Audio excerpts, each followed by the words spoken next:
Welcome everyone. It's been a long time. In fact, it's been 30 days to the day since I've gone live.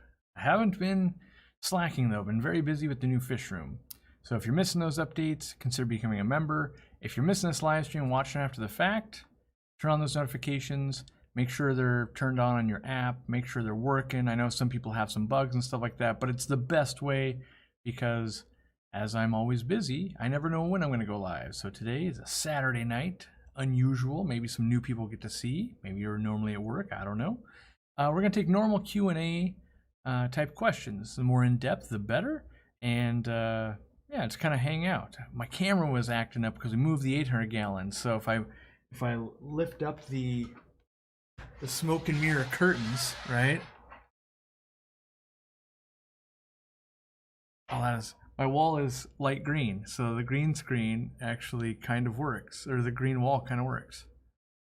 I don't know why it's geeking out so hard, but yeah, the 800 gallon has moved. You guys may have seen some video and pictures and stuff like that on the community page for following us there. Yeah, it was difficult, and put the smoke and mirrors back into play, so that way you guys can see the store instead of an empty wall.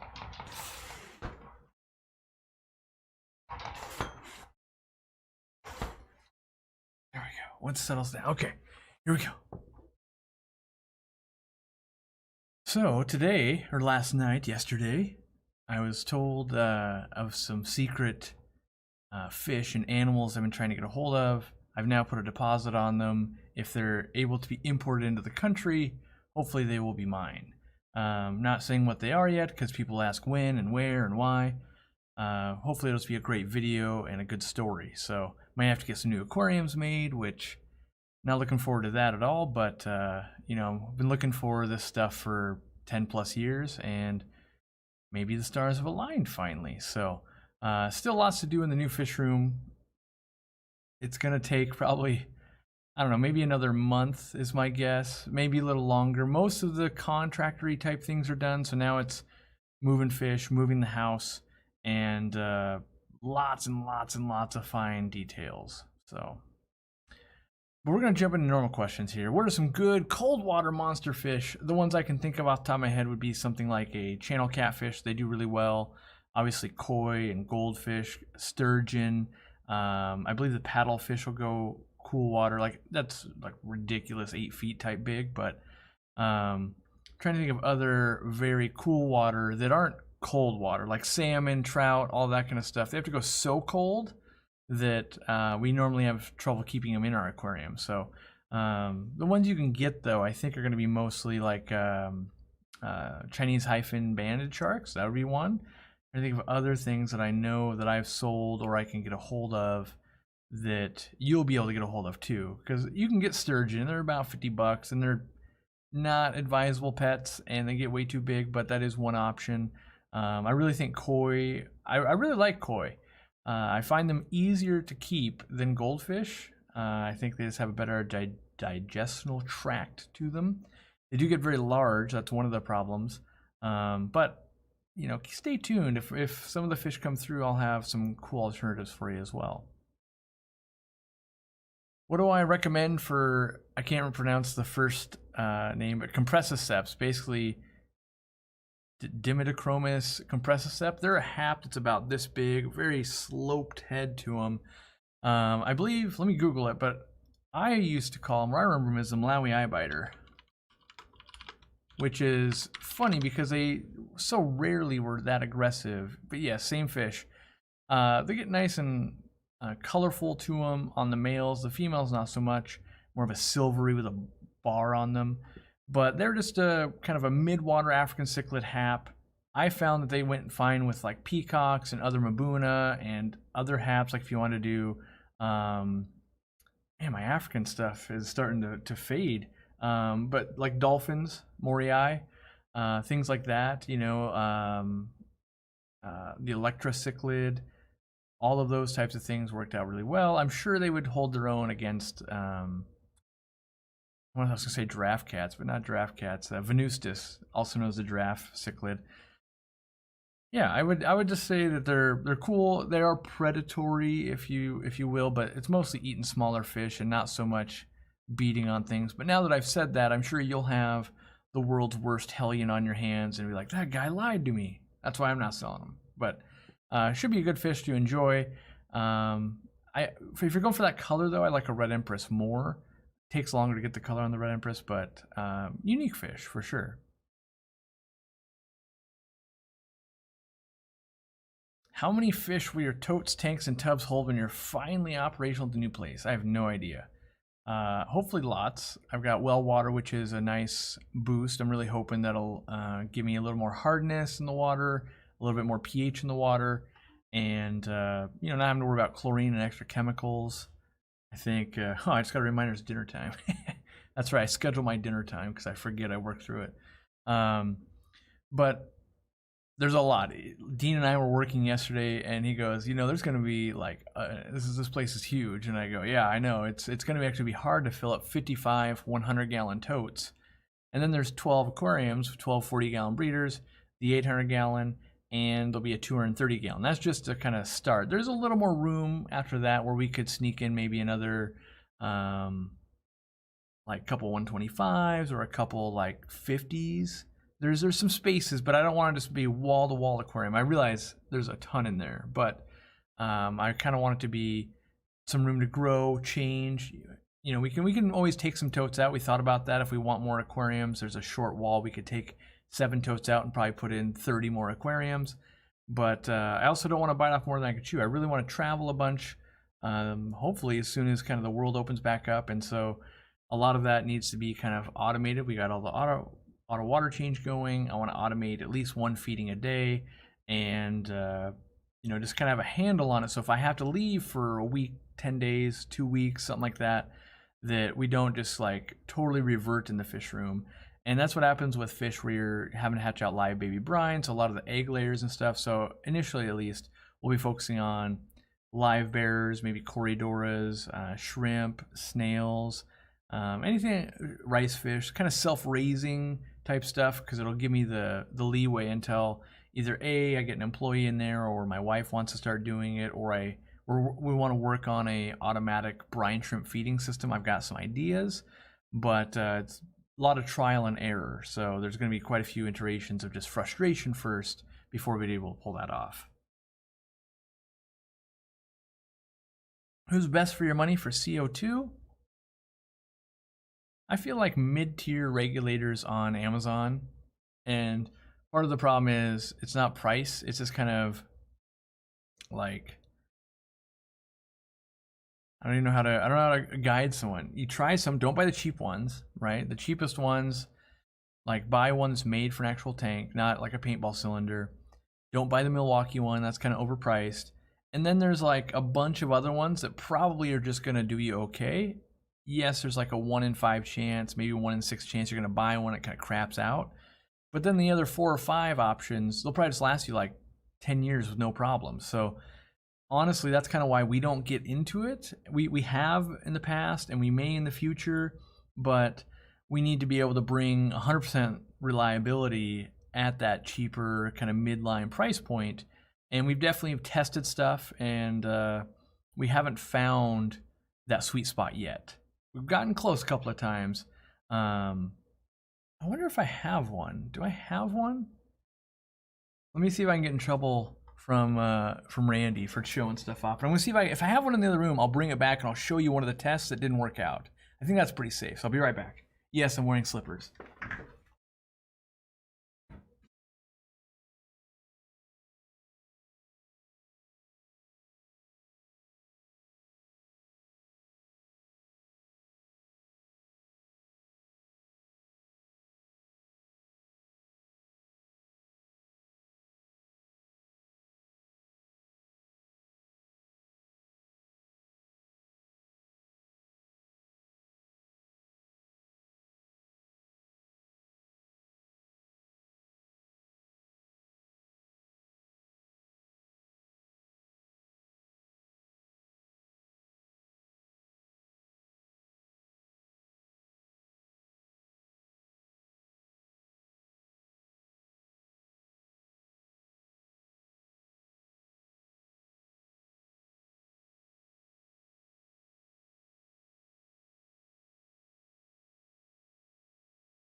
That was horrible, by the way. Thought I had one extra, and then turns out I had to take one off a tank that wasn't working. So that was the worst part of the show, hopefully. And I realized, because the green screen, you can't even see it because we had it in Aquarium Co-op green. So let me try and turn off the green screen real quick.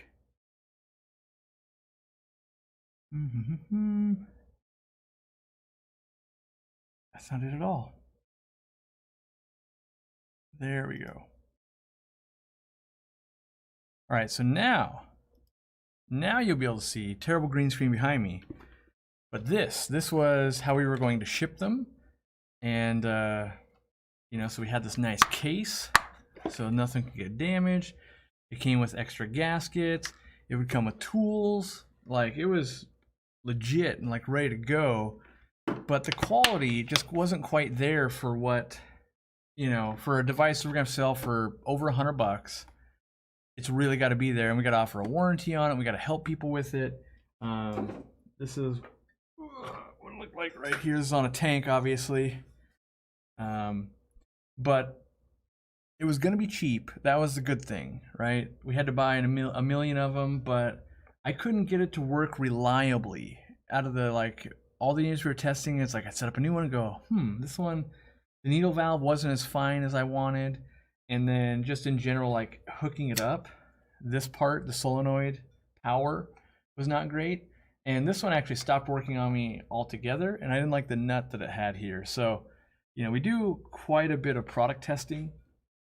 Or at least, yeah, I say we. I do a lot, Randy does a lot, Dean does a lot. After that, it kind of goes to Robert and then some of the employees and some more people. And we try to get it to a point where we think it's reasonable that that the masses will enjoy it. You know, there's never 100%. We could do all the testing in the world. We could order it up and it could arrive and it could be incorrect, not what we ordered. We've had that happen before where it's like, that's not what we ordered at all, actually. And we've had to get around that and just have them resend and that kind of stuff. But most times it works out once we've gone through enough. There's actually quite a few. I think we've got like 7 or 8 products in the next like 6 months, really. So it's getting a message from my mom. Anyway, so there's gonna be a lot of product launches, but it's been kind of a lot of just strikeouts. We had a lot of that going on. So I don't know how I got onto that. Oh, what, CO2? But yeah, mid-grade Amazon CO2 regulator is pretty solid, honestly. That's the bar to beat at the moment. If you're going very high end, what is it? CO2 art? Is it CO2 art? No, I feel like that's not right. Greenleaf aquariums. Those are the ones. They're going to be like $400, but I don't think I've ever had a problem with any of ours. And you can get the 5-way manifolds. That's another feature we were looking for, is manifolds, and we're still working on it, by the way. But when I talk about that kind of stuff, know that it could be 10 years from now, because I won't launch when it's like, oh, it's just not good. There's plenty of ways for us to make money, and we do make money, so that's fine. But I want to actually make a product that when you guys buy, you know, like, hey, that's going to work. So we need reliability there, and testing lots of cycles, and we just aren't there yet with a CO2 regulator. So, all right. Can I put discs with angelfish? Sure. Kind of depends on temperatures. Up at 85 is kind of that max. You're going to put the angelfish on overdrive. They might be a little aggressive. They might breed up a storm. They're going to eat a lot. Can it be done? Yes. Would Discus purists say no? They would. But it can definitely be done, especially if you get some discus that are comfortable more at 82. I actually like to keep angelfish more at 73, 74, and let them go seasonal. So in the summer it warms up, they breed a bunch, make a bunch of babies, do their thing, and then it cools back down. And so they get to rest, and they get to put body weight back on, and they get to repair fins, and they get to do all those things. Because I don't need it to always be cranking out babies. At least for me.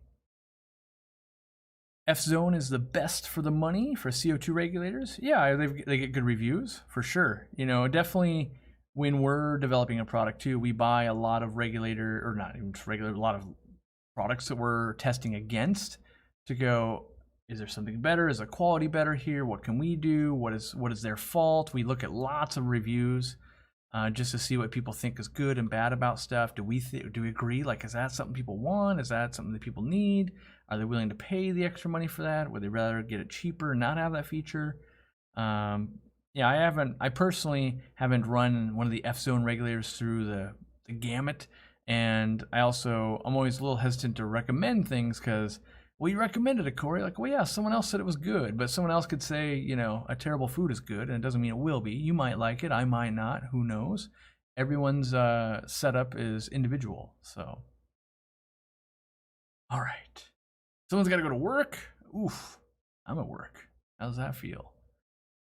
I know there's super chats and things that I missed. I'll get those up here. Oh, it only shows me one. I know there's more than one. If you're a student who only has a space for a single 20-gallon, what fish would you personally stock for maxing out my enjoyment to space ratio?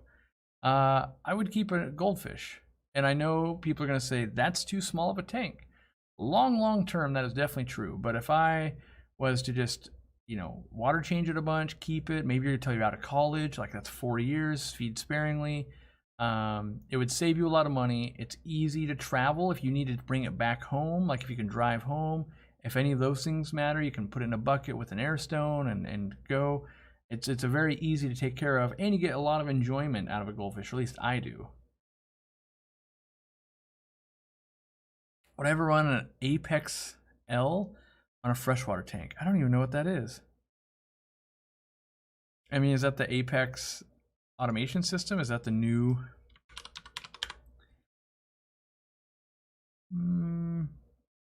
That says a mobile camera lens. I'm gonna put aquarium after that. Yeah, it's the Neptune Apex system. I ran one on my custom tank a long time ago that had Hank, my Moo Boo puffer, and the only option I ever utilized was the stop to feed. So there was one button, and most of the time I didn't even utilize that. And of course, obviously you would use like, oh look, it can tell you what temperature it is. Like, okay, but a lot of things can do that. And then I used it to like program the lights, but Wi-Fi timers like this, you know, $16 or whatever it is, and I accomplished the same thing. So, you know, I definitely, what can I say here? I could get them for free at this point, and I still don't use them. So that's where I would say your $500, even for like the smaller system, is probably way better spent on better quality food or more livestock or whatever it is you would like, as opposed to that. If you just love technical gadgets, sure, go down that rabbit hole. But I feel like if you really love the tech, then really playing with some of these Wi-Fi switches and other things on Amazon, like that's what I typically do, is really fun to do as well. So yeah, I feel like that's the most expensive option for that type of device, I guess. That's how I feel. A new member from Jeffrey Brown. Thank you for all the new members. You guys have been still becoming members even while I haven't been live streaming, which is great because we've been putting out extra content for you. And then if you remember, you saw, well, maybe you didn't see, but we put up a post basically asking what your favorite kind of videos are and help curate the content to come in the future. So if you're passionate about watching Aquarium Co-op and you want your voice to be heard, there's about 100 people who've chimed in at this point. We're going to tally up all the votes and look at it from an objective standpoint and go, what more can we do to appease this or that demographic of what people want to see this year? We're definitely putting more attention to it. We've got more people assigned to the YouTube channel. And so now that things are kind of freeing back up, we'll have the new studio and the fish room and all of that. We're going to be able to push forward a lot harder, and want to make sure we're going in the right direction. So what about the new Ziss CO2 system? It's not a pressurized system for small tanks. I wonder what the quality is like. Do I have one laying around? We tested it. We won't bring it in. It's not that it doesn't work. It's that the customer service nightmare is amazing. And yeah, we saw the prototypes of it 2 or 3 years ago, I think. And in the concept originally, it was amazing. We're like, yeah, let's do this. And then when it kind of finally came out, it was like, well, I don't know. It's the problem was when we were looking into it, I believe, to ship the reagents to, I think it was like acids and the base, right? it was really hard shipping in the US. So that was like one of the problems. And then there was another problem that the putting together and the dismantling, not to have like kind of pressure blow off in your face, was not super intuitive yet. So it was going to take, I don't know where it's currently at, because we haven't looked at it in probably a year or so, but it was going to take quite a bit more refining to get it to a home hobbyist standpoint, I felt. So yeah, that's we kind of we're trying to push this in a different direction, really. It's like, hey, how about you make these products we know the aquarium industry needs and wants, and they invent products that they think people need and want, and half of them is true, and the other half is like, well, I'm not sure we actually need that. And so it's kind of a weird dynamic between us. Like, we love and sell an insane amount of Ziss products on one end, and on the other hand, it's like, nope, we don't want anything to do with that at all. And so it's weird, I think. A weird relationship, I guess. Ditherfish with a $50 super chat. Too kind. Co-op service is second to none. Thank you and Candy for the amazing respect for your customers. We do have a lot of respect. You know, there's always going to be things that go wrong, and I try to always reassure people. You know, lately, one got to me just 2 nights ago, and the person was losing their mind because their 3 lights, which they spent like $700, so they've got some right to be disgruntled here, right? But we shipped it out within, you know, like 14 hours or whatever, and then unfortunately in the mail it is not lost, it says like late, will arrive late, right? And so at this point it's probably been 8 days, and our policy is at 14 days, look, if it hasn't arrived, we're gonna send out new ones, and every time we do, the original ones arrive anyway, and so it's a giant pain to send them back. And I totally get that I bought all these lights, I expect them to be instantly, and I totally get it, because we send a few hundred lights a week, right? And then 99% of them arrive in the priority window really quickly. And then there's going to be X amount that don't. And unfortunately, it's like, oh, you got the short end of the stick on that one. Like, you're the lucky winner that has to wait longer. And all we can really say is like, this is our policy, because if every time someone said ship it faster, we have people that will order sometimes and they're angry it's not there the next day. It's like, we live in the other side of the country. It's impossible. But 14 days on dry goods, and then 7 days on live goods. And mostly live goods will live even longer than that, but we try to, one, never even encounter those things, but we can't control it. If something makes the wrong truck and now it's in the wrong state and it has to be redirected back to the right state, that's just, you know, that's just, unfortunately for us, we're doing, I think we did 18,000 shipments this month. I'd have to look, but it was a lot, you know. And so we do everything we can before it leaves our doors, and we've tested every carrier, by the way, because people always chime in and go, you know, you should just use this carrier. Trust me, if we're doing this much in testing of products, we test the carriers too. And the carriers, they all have like a percentage of accidents are going to happen. Human error, machine error. You know, there's sometimes packages gets mangled by a machine. When you're touching that many packages, things can happen. So we're always excited when people are forgiving and they're like, hey, you know, it's been a while, where's it at? And we're like, oh geez, that has been a while. What can we do to make this right for you?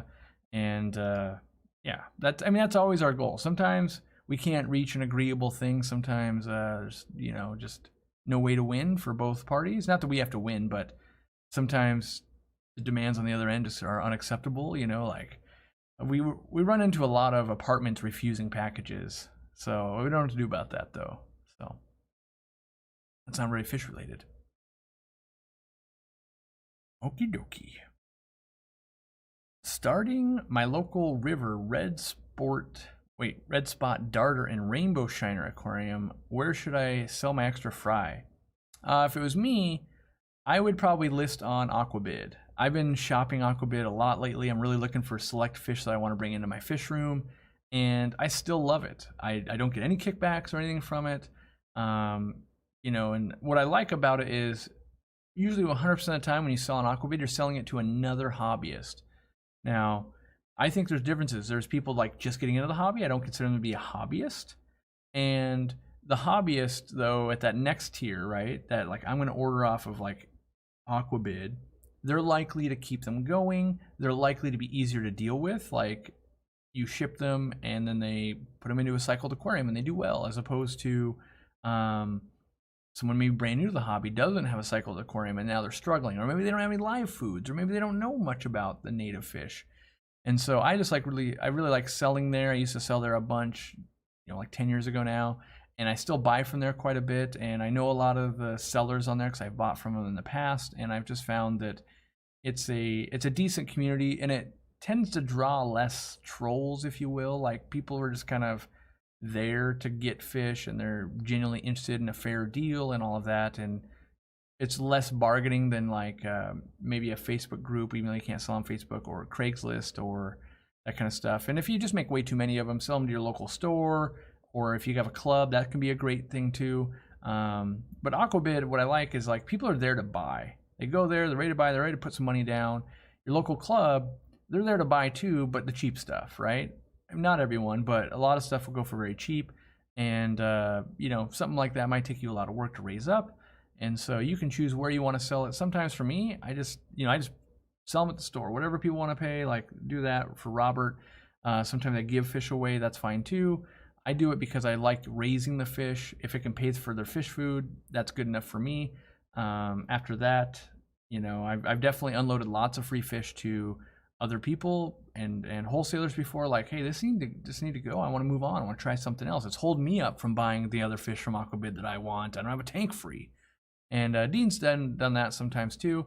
And first and foremost, I guess, for myself is have fun, enjoy it. Second would be like, help other people out. Like, okay, let's get this fish in people's hands so they can breed them and spread them around. And then it's like, hey, if they make money, great. If they break even, that's good too. If they lose me a little bit of money, if I really enjoyed them, that's fine. If they're losing me a ton of money and I'm not enjoying them, that's not fun. So it's got to have a good factor for me going, for me to keep doing something.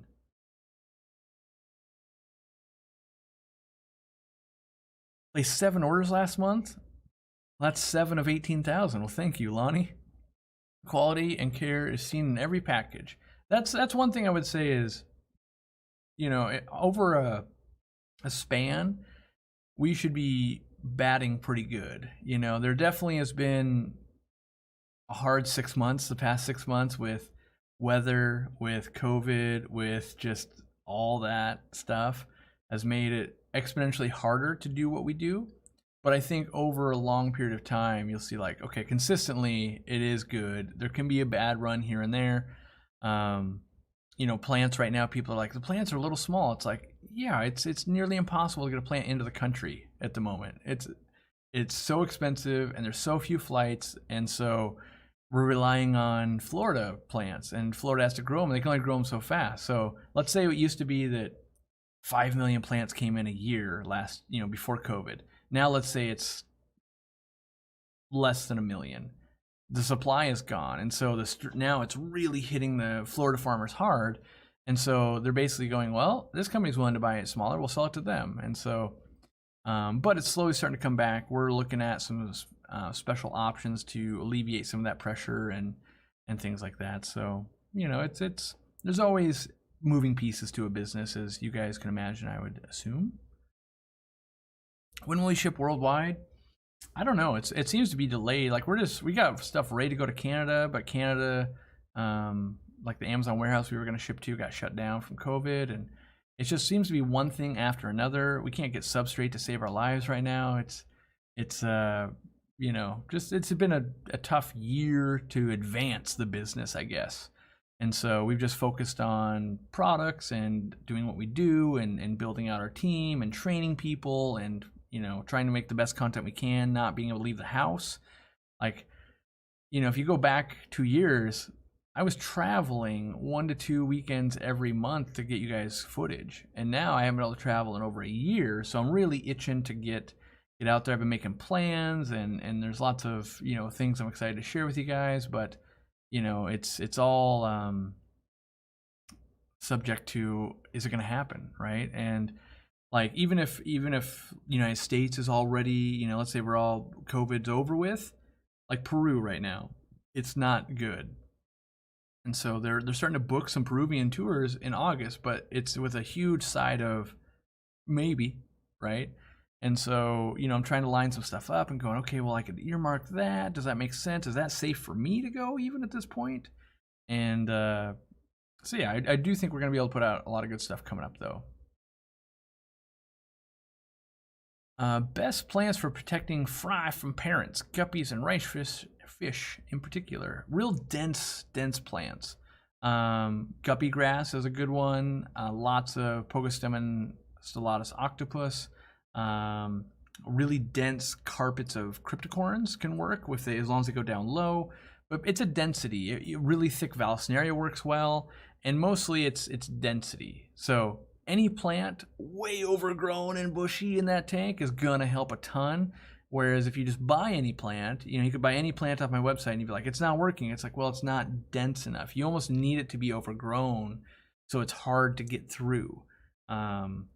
It's the difference between when you walk through like in a forest, right?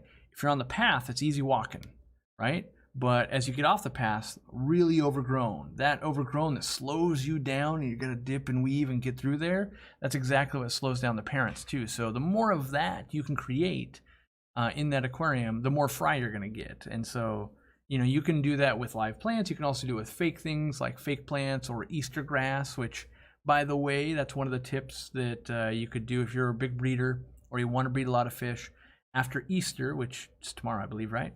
All the Easter grass that goes in baskets, that, like plasticky, tinsely stuff, that can be used in an aquarium most times to be really dense, and babies go to it, and the parents can get to it. So a lot of breeders will use that as well. And it goes on sale for like, whatever it is, for, I don't know, under $1, because it's useless to most people after Easter. So you can be on the lookout for that, as well as Reese's eggs. All right. Missed lots of things. Whew. People giving me money. Well, thank you, Jessica. As always, become a member if you're not already a member. That's first and foremost. If you guys are going to spend money, try to become members. You get extra content and things like that. And, that's my first advice to you. Do I think 2 pairs of cribs could work in a heavily planted 55? I hear mixed things about cribs and dwarf cichlids in general.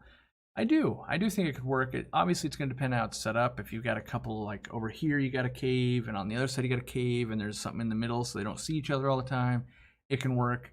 I've seen quite a few setups work. Now, is it easier with less fighting with one? Sure, that's true. But I'm big in why don't you see what happens? Put 2 in there. How's it going? Goes great. Guess what? You know more than the internet. Goes horrible. Guess what? Internet was right. You're one more person's gonna tell other people don't do it. But I've definitely seen it work, and that's that forest density thing. That's how people can set up 125s with insane amounts of different groups of epistos, and they're all breeding and all thriving. Versus, I put something into a bare bottom tank, and they just will not stop, eating on each other. Oh, Fish Tank Barn was asking if I had travel plans. I do. Well, nothing. I haven't bought any tickets yet. That's the thing. Is I definitely planning to travel quite a bit. I was actually spending time today when I was looking at videos and things like that, trying to plan where do I want to go, what things do I want to try to pull off, and what countries do I think will be ready. That's the other thing too, is like, okay, do I think that country will be ready? Like, we're still supposed to go to Papua New Guinea. I'm supposed to go to Europe. I'm supposed to go to the UK, which I guess is Europe. I could go to Peru. I kind of want to fly out to Japan and hang out with Ryo and Tabi, and then do Singapore as well. But it's all, there's a lot of politics involved. Can an American fly here? Is it safe to go there? Will my COVID vaccination pass or whatever I end up having to get in America, will that be valid somewhere else? There's a lot of things that are unknown, where it used to be just, oh, look, I could go there, right? And so, well, I'm taking it easy, every month that goes by, it's getting a little easier. We're starting to be able to get more flights to even bring stuff in. So I would like to go to China, which I realize on the back of that conversation, people are like, well, that's scary. But they're going to do the Chinese International Pet Show, and we missed it, right? And that's one of the best places to see it is the best place to see new aquarium products, inventions. All the latest stuff will be there. New technologies, but lots of countries from around the world come there. to display. It's not just like just Chinese manufacturers. Like other countries come in and display new technologies. That's where you can see things like Wi-Fi cancer filters and stuff like that. And so it's in Shanghai this year, which is unfortunate because it was Guangzhou last year, and that's what has the really cool fish markets. And Shanghai not nearly as cool, but in terms of seeing and making sure we're not missing out on bringing you guys awesome stuff or latest technology, I do like to go there and see that stuff. And it's good to meet with other people that you see in other countries. You know, hey, what are you doing? Oh, cool. What did you find? What do you see? And yeah, it's good for you guys in a roundabout way. Not really so much for videos in Shanghai, but good for products long term. And just building relationships and continually seeing something improving. You're like, that was terrible 2 years ago. Wow, it's getting pretty good now. Plus, we want to visit some new manufacturers and see the facilities, and it's a lot easier to look at things in person and go, "Ooh, we want that. I didn't even know that wasn't even a catalog. What's that thing?" On a recent stream, you struggled with blue topaz guppies. I was too. Floating Hornet did the job for me. My colony is outrageous now. Good. Maybe I'll try to get you to send me some at some point when the fish room's up and going. I tried a few times, and normally I have just lots of cover in my tanks. I know that's one of the easiest things, but yeah, I could never get them to be strong and robust and push forward for me.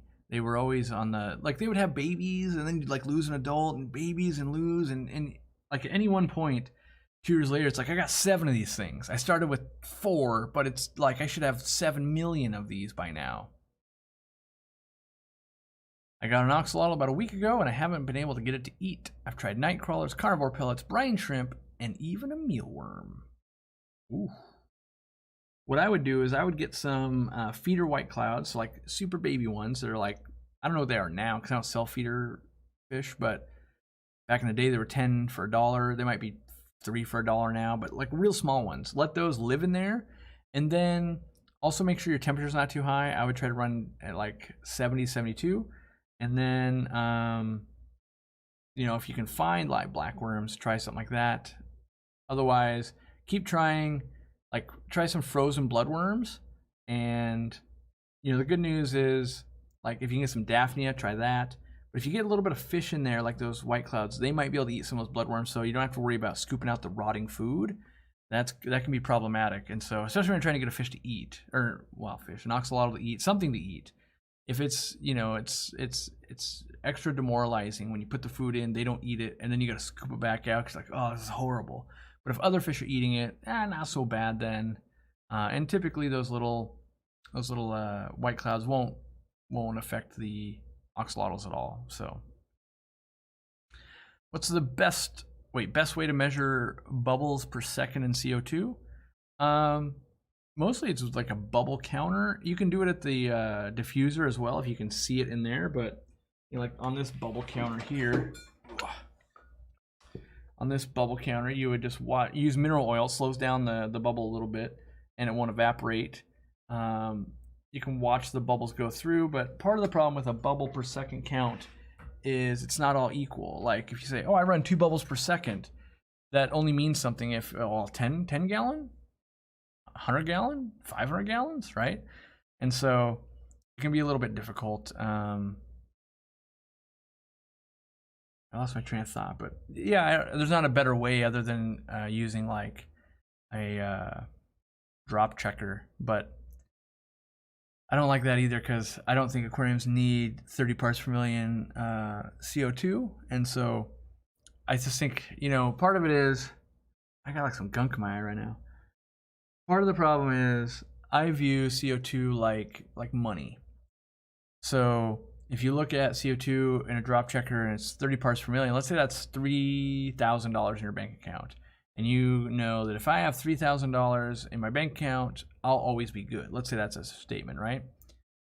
Well, if your bills were never more than $100 a day, technically you're just as good at $100 in the bank account. You would never miss a bill. You would never run out of money. So 100 is just as good as that. And plants are the same way. So maybe you've got 30 parts per million of CO2, but maybe the plants only utilize 1 part per million of CO2 every hour, and you could put that back into the aquarium. So really you only need 1 part per million of CO2. As long as it never runs out, you'll be great. And so I think we get into this min-max world in aquariums where it's like, well, okay, what's the minimum they need? Well, what's the maximum I could do? Like, well, if I have the maximum, I'm going to get the best, right?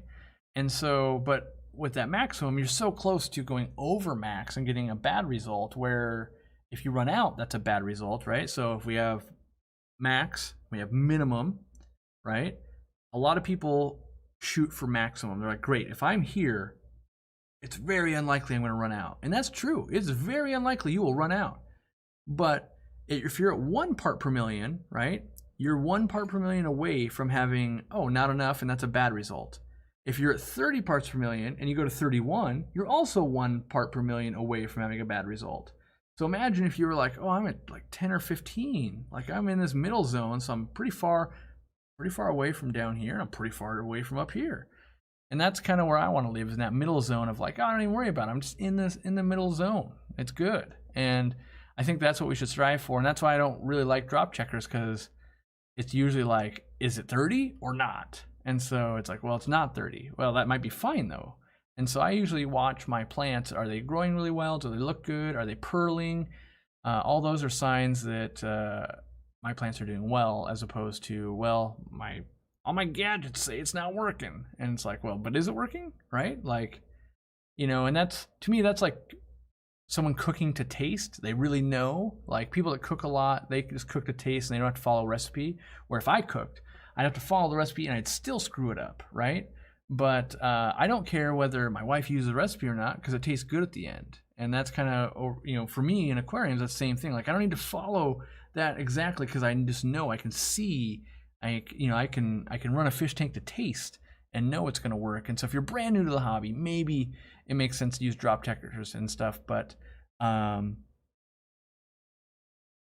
also would argue, if you're probably brand new to the hobby, that maybe CO2 isn't the first thing you should start with. Learn what a healthy fish looks like, healthy plants look like, get used to everything, trimming and all of that, and then slowly keep increasing gadgets that you have to take care of. Okie doke. When my guppies have fry, should I just let them live in the tank, or should I move them to another tank where they can live for a couple weeks? If you want to maximize the chances of them living, you would move them. A lot of times if it's, your first time or the first few times, you want to maximize it. And then after that, you're going to go, wait, if I pull 70 fry every month, I'm going to run out of space. And so you might let them get eaten.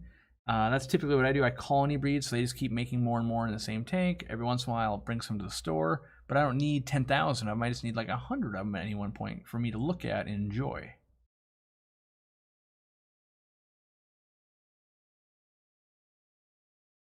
Can you keep a mono shrimp with full-size fancy goldfish in a heavily planted tank? I think if you started with like 12 full-grown and they had a lot of nooks and crannies in that planted tank, after a year you'd probably have like 4 left or something like that.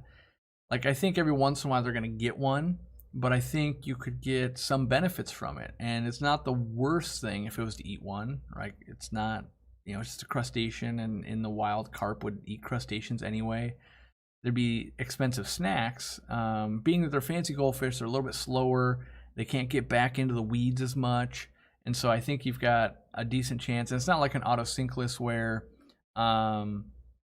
if they were to swallow and it gets stuck in their throat or their gills, that it could kill them. I don't think you would run into that with the Amano shrimp. So you can give it a try. Get 3, release them back in the corner, and keep your goldfish well fed. And that's all a balance thing. Like, if you really overfeed fish, you have to do a lot of maintenance, but you can start keeping other animals with it you wouldn't normally be able to. And then, so if you're willing to do all that work, you can make some things happen that won't work for other people sometimes. You could also just have one goldfish that they live to root out invertebrates and it won't work. But that's just like having a dog that hates cats. It won't work. Okay, that doesn't mean that other people couldn't have cats and dogs live together.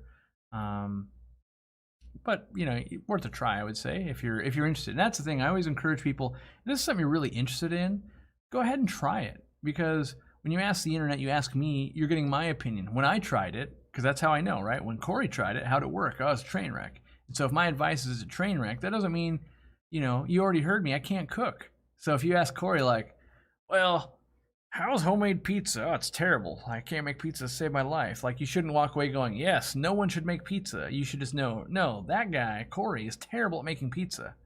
And so you can test it yourself and go, oh yeah, I make pizza great at home. I'm going to do it all the time.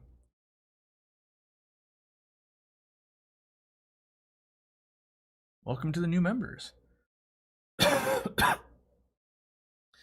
about trying my first plants, what would you do in a 10-gallon tank? Cryptocorns. Just buy all cryptocorns. I swear they're like the best plant for if you've been in the hobby for way too long or if you're brand new to the hobby. If you just buy cryptocorns and you plant them and you let them melt down and you let them come back, whether you kind of use fertilizer or not, they tend to just thrive. Whether you have a good light or not, they tend to just thrive. The only thing I don't like is being uprooted and moved all the time. That's why they kind of melt back super hard. But you know, I'm gonna do a lot of that in the new fish room, showing people like this is a bulletproof planted setup. It's really good, and all the crypts we took out of the 800-gallon are fantastic, and you know they're just basic. That's the thing is, you can replicate them. They're really low demand.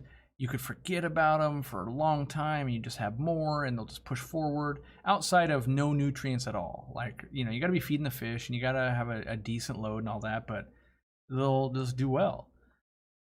All right. There's like extra dust in here now that we moved the 800-gallon, and like there's fans moving stuff around, and it ends up in the back of my throat. Favorite cold water fish that can be put in a 15 heavily planted tank? Right now, my favorite cold water fish would be rosy barbs. I've been using them to eat so much string algae. I wish I had had time to film it. Not that most people would have watched it, because no one wanted to watch goldfish get rid of algae and duckweed. But rosy barbs, I've been putting some stuff covered in hair algae from the totes into their tank. Next morning, crystal clear, clean. I can move that plant somewhere else, and it is gorgeous. So highly recommend them. In fact, I'm actually strongly considering doing a bunch of them in the 800-gallon, because I really like the longfin, the way they look, and you get the red on the males and the gold on the females. It would definitely be pushing it, like that's a big fish long term in that 15-gallon. But they'll really be good algae eaters for you. So I think you could do a smaller school of like 5. I bet you could get away with it, especially if it's not the long fin variety, like maybe the neon variety. Really new to the CO2 concept and thinking to run heavily planted 55-gallon. Can you please make a video regarding everything about CO2 systems and the information required to set up CO2 systems? We've already done that. It's either on this channel or the more, well, I think it's on both actually. I think I have one on this channel and the more Aquarium Co-op channel. The one thing I'll tell everyone, you want a heavily planted tank, you don't need CO2. Most people think that's what you have to have. It's just a requirement for some of the plants. And so, you know, it doesn't work nearly as well anymore now that I have the warehouse, because the warehouse has all CO2, but I used to be like, look at all this, it doesn't have CO2, it looks amazing, right? I basically don't run CO2 on my personal planted tanks almost ever, outside of like having to test. Sometimes, like I considered hooking one up to the 800-gallon for like 2 months to get the plants that I want to grow faster, to fill in faster, so it'll look better, and then I would take it off. I've done that before, but I usually don't keep CO2 running long term because it just speeds everything up to a point I don't like. I don't like the plants growing that fast long term. Jumpstart, that's fine. After that, that's just work.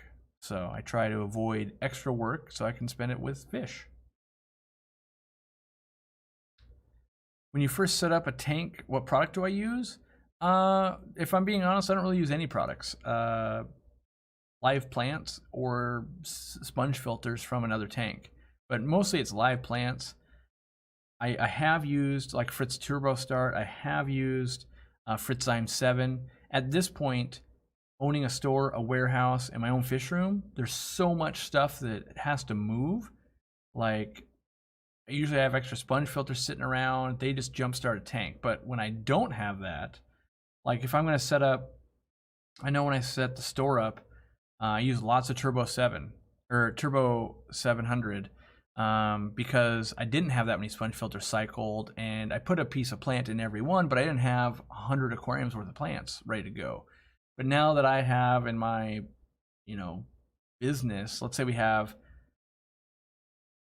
250 tanks and they all have plants in them pretty much, it's easy to add 100 tanks because you're just taking some plants out of each, brings bacteria.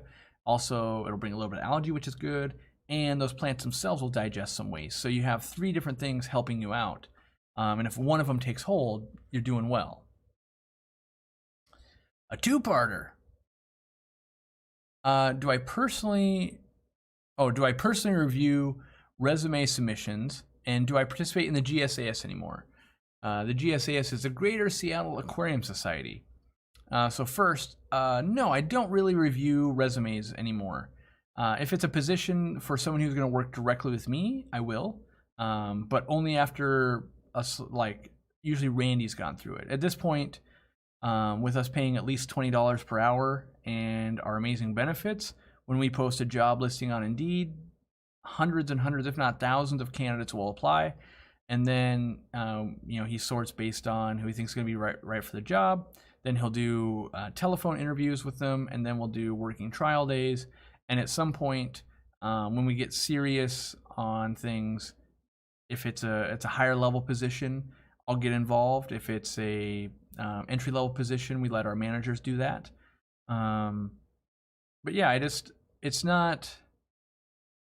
I basically have found that if they're not going to be a direct report to me, it's not beneficial to me to go, I vote for this person and not this person, because if it works out or doesn't work out, other managers are the ones that have to, help them get better, or they're thriving. And so letting them make the decision is usually just works out better.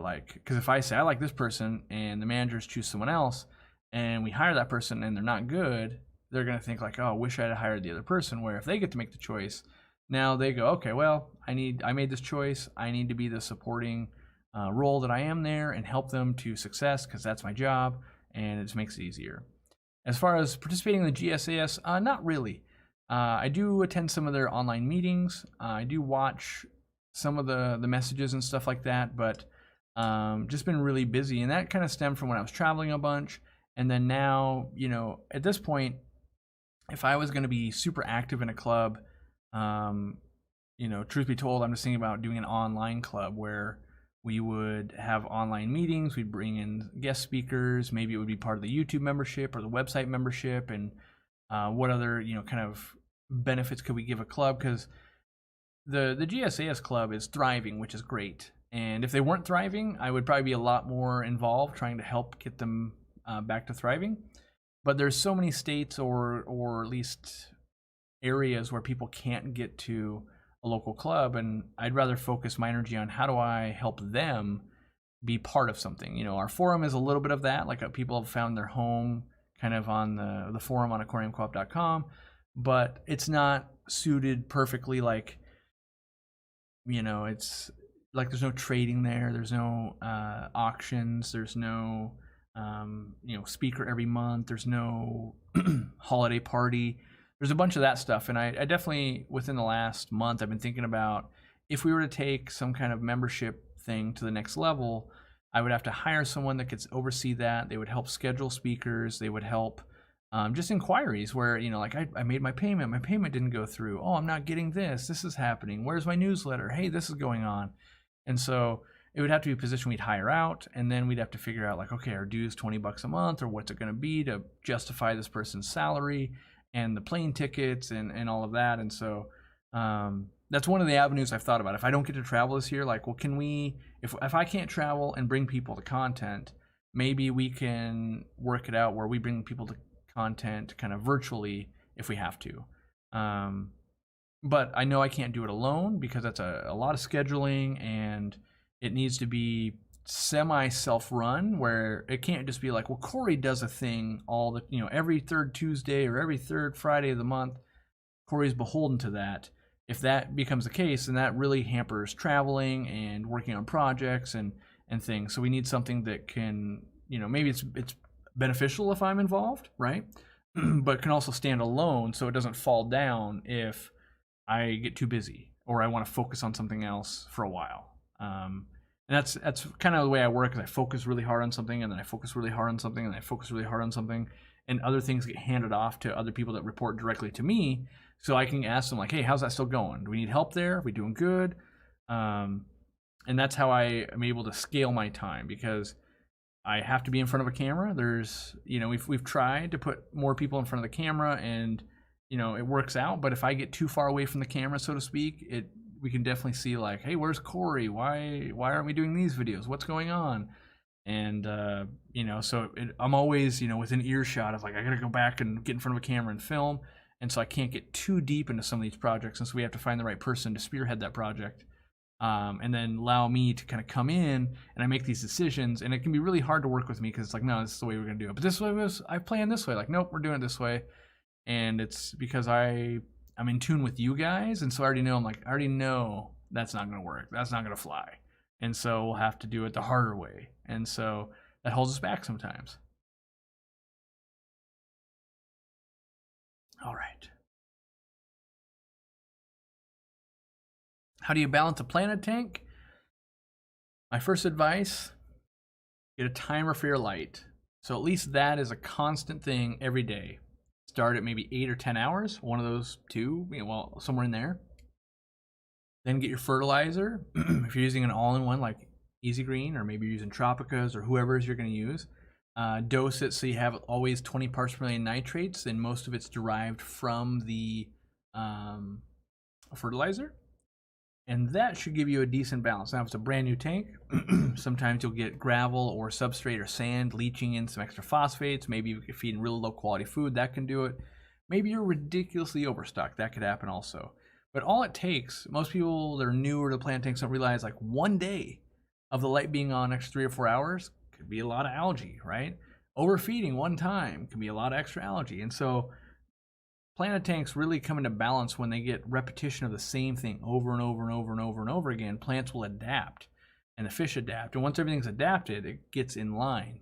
And it's when we make changes. We might be adding plants, we might be taking plants away, we might be adding fish or taking fish away. We might be water changing too much or not enough. We might be changing foods. We might be doing all these things that don't allow it to settle in. So work on getting nice, repetitive actions going in the aquarium, and usually it settles out. How do I get rid of vorticilla on shrimp? I believe that one's treatable by praziquantel. So try some PraziPro. I believe that's the little, looks like little horns coming out of their rostrum, I believe, is the nose part of a shrimp, I believe. I love Irene's content, so relatable. Me too. I honestly think Irene is the best fish tuber out there, but every time we try to get people more into her videos and have her do videos for us, it does not go over as well. And that's fine, not everyone has to love her, but I really like the way she presents content. I think it's in bite-sized portions. It's not the most advanced content, but her presenting style is really good, and I really enjoy it, honestly. And that's not even just because she works for me. I thought that before she ever worked for us. I was always following her because I was like, this is the best content I'm seeing out here. And it's not my style. Like, I'm not sure I could do that style because I'm very long-winded, as you guys have noticed. But I do think it's better. I think her content, like, if you gave us same cameras, same content, like we both got to film the same tank, I have no doubt that she would make a better video than I would. And so I think she's got some skills there. Now, that being said, if we were to go and talk to maybe a fish farm and some advanced techniques, I've got more experience there, so my video would probably shine. But if it was, how to set up an aquarium, and we both had all the same supplies, I have no doubt she would beat me and make a better video that was more engaging, that more people would enjoy than I would make.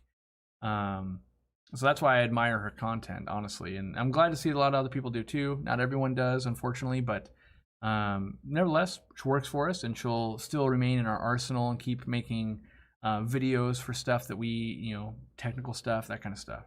Stuff. I can say stuff a few more times.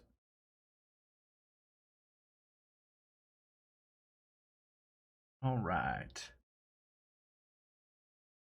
Has anyone successfully bred Amanos or bamboo shrimp that need brackish and freshwater? Yeah, people have done it. I haven't done it. I've read up a bunch about it. I still maintain it's like too much work. But it is done. There is that.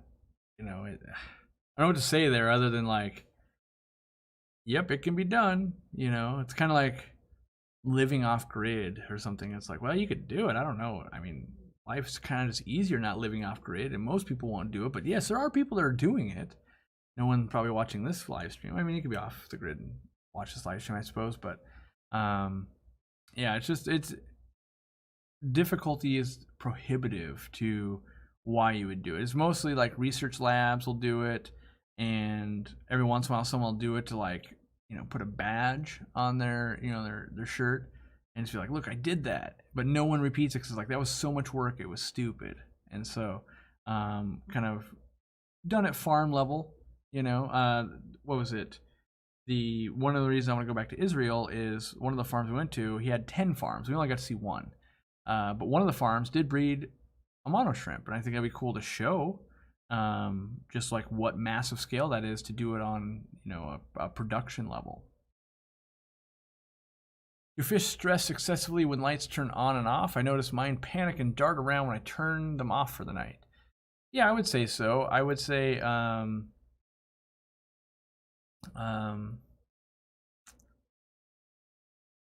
like, I'm trying to think how to put it. If you were asleep and the lights go on, right, you get startled. Now, if we were live streaming right now or in your room right now and the power goes out, right, you kind of like, whoa, oh, the power's out. Like, you get startled. That same thing is basically happening to the fish every day, right? So, things that don't get talked about enough, but usually there's always some kind of night light in a fish room. My fish room, there's always like, we try to turn lights on and off in stages. So if you have 4 rows of or 4 like walls of tanks, let's say, have them come on and off. Like tank or row 1 comes on at 8 a.m. let's just say. Tank or row 2 comes on at 8:30, right? And row 3 comes on at 9, and row 4 comes on at 9:30, and then they're all on for most of the day, and then they go off. And it's that same 30 minute, but then there'd also be like a night light at the top, like a dim bulb or one, brine shrimp. Brine shrimp's a great night light where there's still like a moon, if you will, in the room. And that really helps curb that startling. Also, if there's a lot of shadows, like if you're just turning off a tank and there's all these shadows behind you, that's going to cause, you're going to look like a big fish monster to them. So you can definitely alleviate it. I don't think I'm personally not a big fan of 24-hour lights with the blue lighting and all that. It grows a lot of algae, and I like it to get fully dark, but that is one way you can try to combat that. You end up with a lot of algae, in my opinion. Like we do it for Murphy's tank, but that's so that we have the 24-hour camera on him. So that's about the only place I use 24-hour lighting. I think it is. So all my other tanks, lights are on and off. I stagger them. And even on like the 800 gallon, you'll have maybe the back lights come on a half an hour before the front lights, just so that it's not as, there it is. Did a review of your test strips. What was your thinking, including the laminated instructions of my test strips? So yes, these will sell out. We won't have enough in time, most likely, but we did make Aquariumcoop test strips. They're awesome. Do I have the chart on my desk? Yeah, right here. So the reason we included a chart on both, these are the ammonia ones that I have in my hand, the other ones are in the other room, but is too often in the store and at home, if the label got wet, it would bleed. And so you'd be, you dip it in and then you hold it here. Well, eventually this paper gets worn out and you can't compare. I realize you can't see my test strips because it's green. This is why I don't green screen, but there are test strips here. But when you compare it, right, it may not line up anymore. So then my thought, what we always did at the store is we would laminate, which I realize is also green because that's our Aquariumcoop colors, but we would laminate the charts so that way they couldn't get wet and they would work, and the instructions are here, everything you need to know, and it just fits inside the bottle. Now this was test run number 1. We let everyone that was members buy them first There's reviews, you can go read them. Not everyone's a fan. I mean, most people are, but not everyone. The first round, the problem that we have is on some of the multi-test strips, one of the pads, I guess, falls off. When in my mind, I'm like talking to the manufacturer, like, well, is it the pad or is the pad cover? There's two different things there. But basically, there's the right amount of glue to remain accurate, and then there's too much glue, and it makes the accuracy goes down. The other thing that can happen is if these are not secured well enough, we're thinking it possibly they keep doing that and they could lose some. So we've got the manufacturer seeing how can we combat that. You know, in our tests, I think, so one, we wanted to stuff as many as we could in there. So instead of like a competitor's brand going, hey, there's 25 tests, we did 200. And it's for, I think, $16 or $17 basically. So with all of those strips that can touch each other, though, you can get some where the nitrate pad falls off. And so I want to say that, like, in the bottles we've analyzed, it's like 15 of them fall off. So it's not perfect, but we are working towards perfect. We also, this label is not as high quality as I wanted. I wanted a thicker wax coating. We did test it sitting in water, and it holds up, but I wanted a more robust label, and that got missed in translation before the first sets of the few thousand we had were done. So the next ones that will land will, well, I can't say will, should have an improved label, and we have delayed the resupply of them to give the manufacturer more time to do some extra testing to see if they can overcome that, you know, about 7% of pads falling off, which is above our threshold. Our threshold in business is basically 5%. Something less than 5%, whether it's dead plants arriving or lights breaking or whatever it is, that's kind of like, well, we can work on that, but we've got time. Above that, that's like, okay, we need to get that under control because that means 7% of our customers are going to be unhappy. That's more than we like. And so I still think they're an incredible value at the moment. I use them all the time. We're using them in the store every day. They're, in my opinion, better than any other one on the market. I did a lot of testing when it came to known solutions. We bought laboratory grade pH and like ammonia and other tests. We tested it versus digital kits. We tested it versus other liquid kits, other test strips. We used it. We had Dean do it. We had Randy do it. We had other employees do it.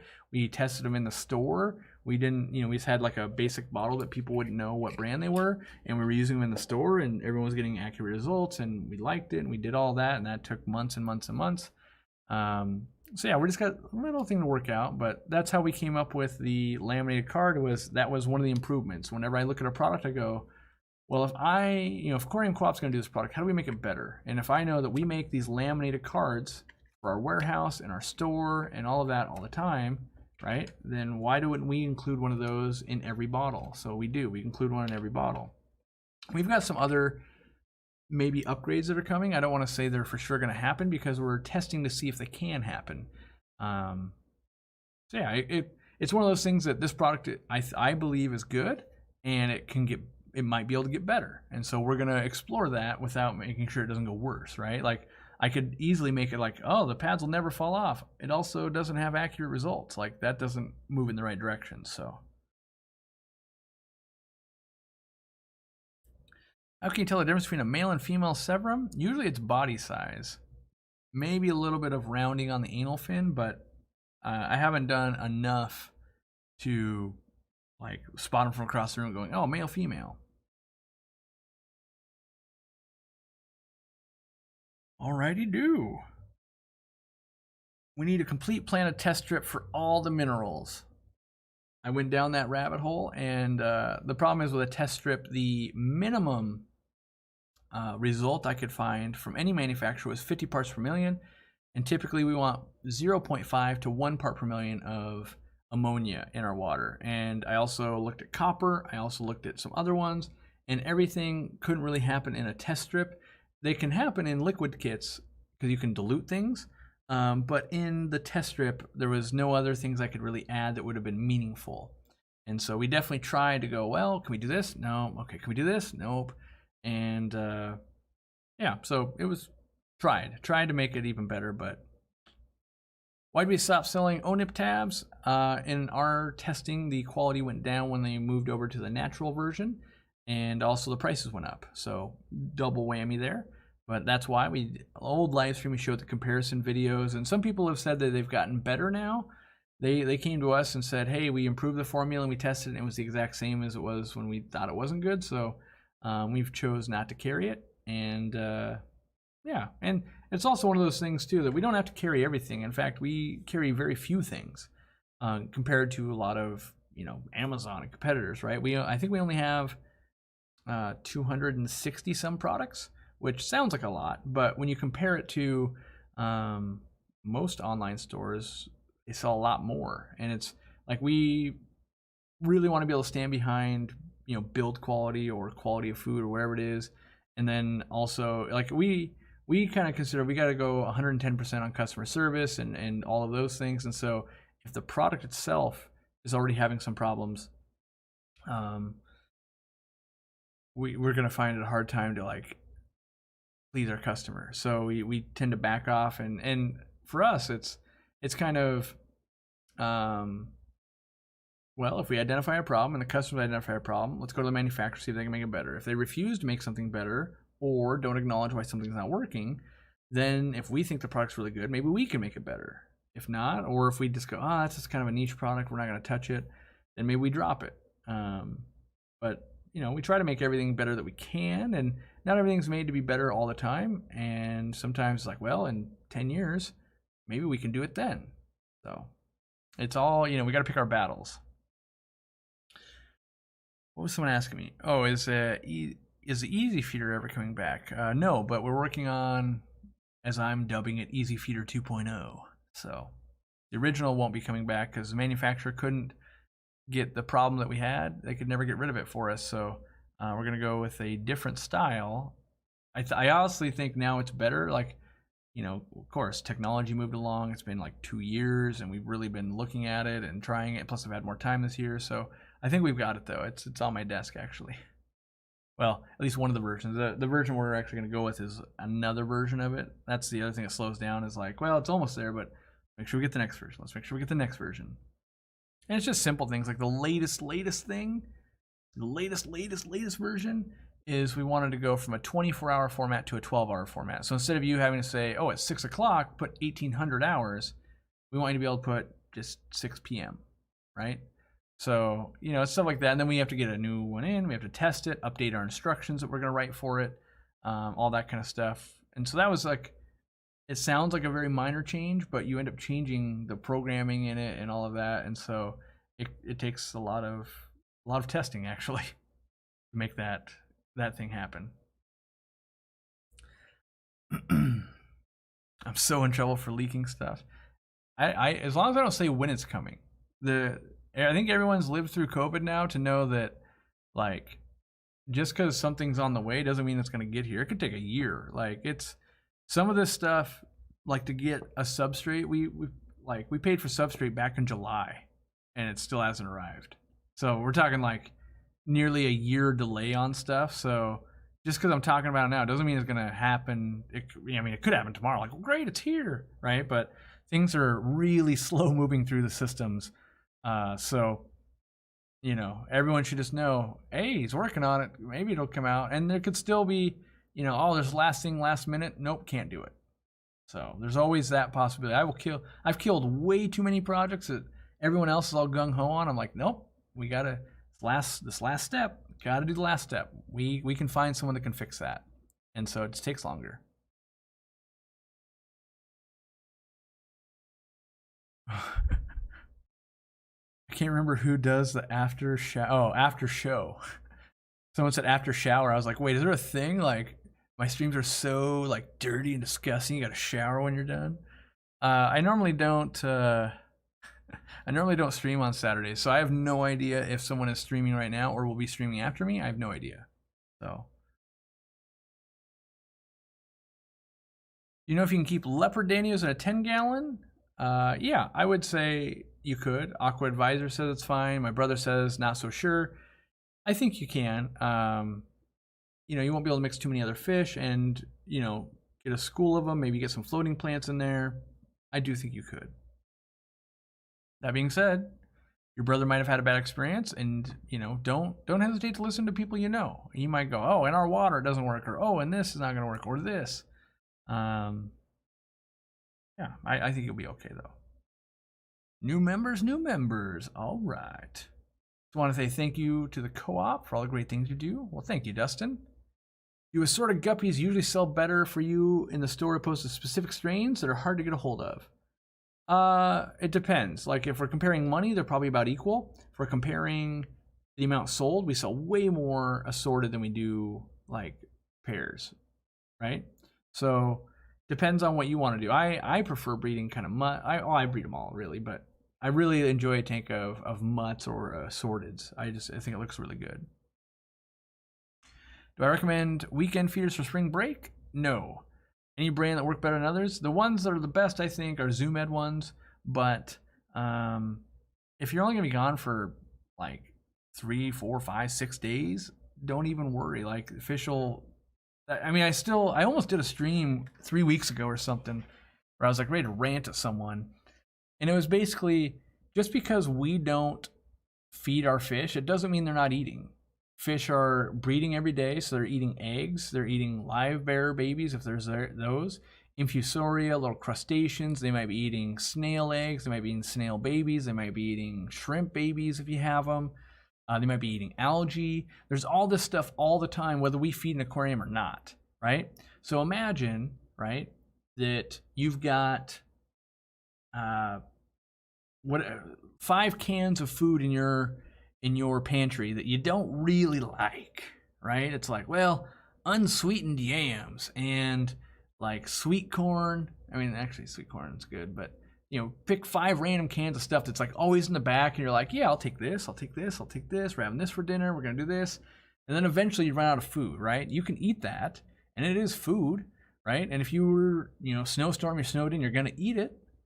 Same thing with your fish. Like, if you keep them well fed and better choices, they're going to let all that build up. Algae's going to build up, infusoria, little crustaceans, all that stuff. More babies grow up. All that stuff is going to be plentiful. Then that storm hits, you go on vacation. Over the next week or so, they're going to just eat all that. So you usually will come back to like, oh, my tank is cleaner. Oh, you know, in extreme scenarios, like let's say you had big aggressive fish that will only eat very big pellets and things like that. Yeah, you might get aggression on there, and that might not work out so well. But in community tanks with plants and things like that, that type of tank, usually they kind of don't even notice. Now, if you are gone a week, back for a day, gone a week, back for a day, if you keep doing that for too long, like, yes, you're going to deplete the resources of that tank. But on any given day, there are usually extra resources in a tank to allow them to thrive. Long-time member already, Urban Fish Farm donation. Awesome. We just got I don't know if I shared the picture yet, but we just got the ping pong table set up. So that was the last thing. We had like 30 minutes before we were, you know, we have basically Dean and I set a cutoff time because otherwise we end up working too late and like getting nothing else done. That we have other obligations, obviously. So we had like 30 minutes and wasn't enough to start another project. So we said, let's put the ping pong table together. And then we ended up playing for like 30 minutes and getting home late, but it was worth it. Will we ever carry Siswasser tang? We used to way back in the day. I can't make enough of it, and no farms are really farming it.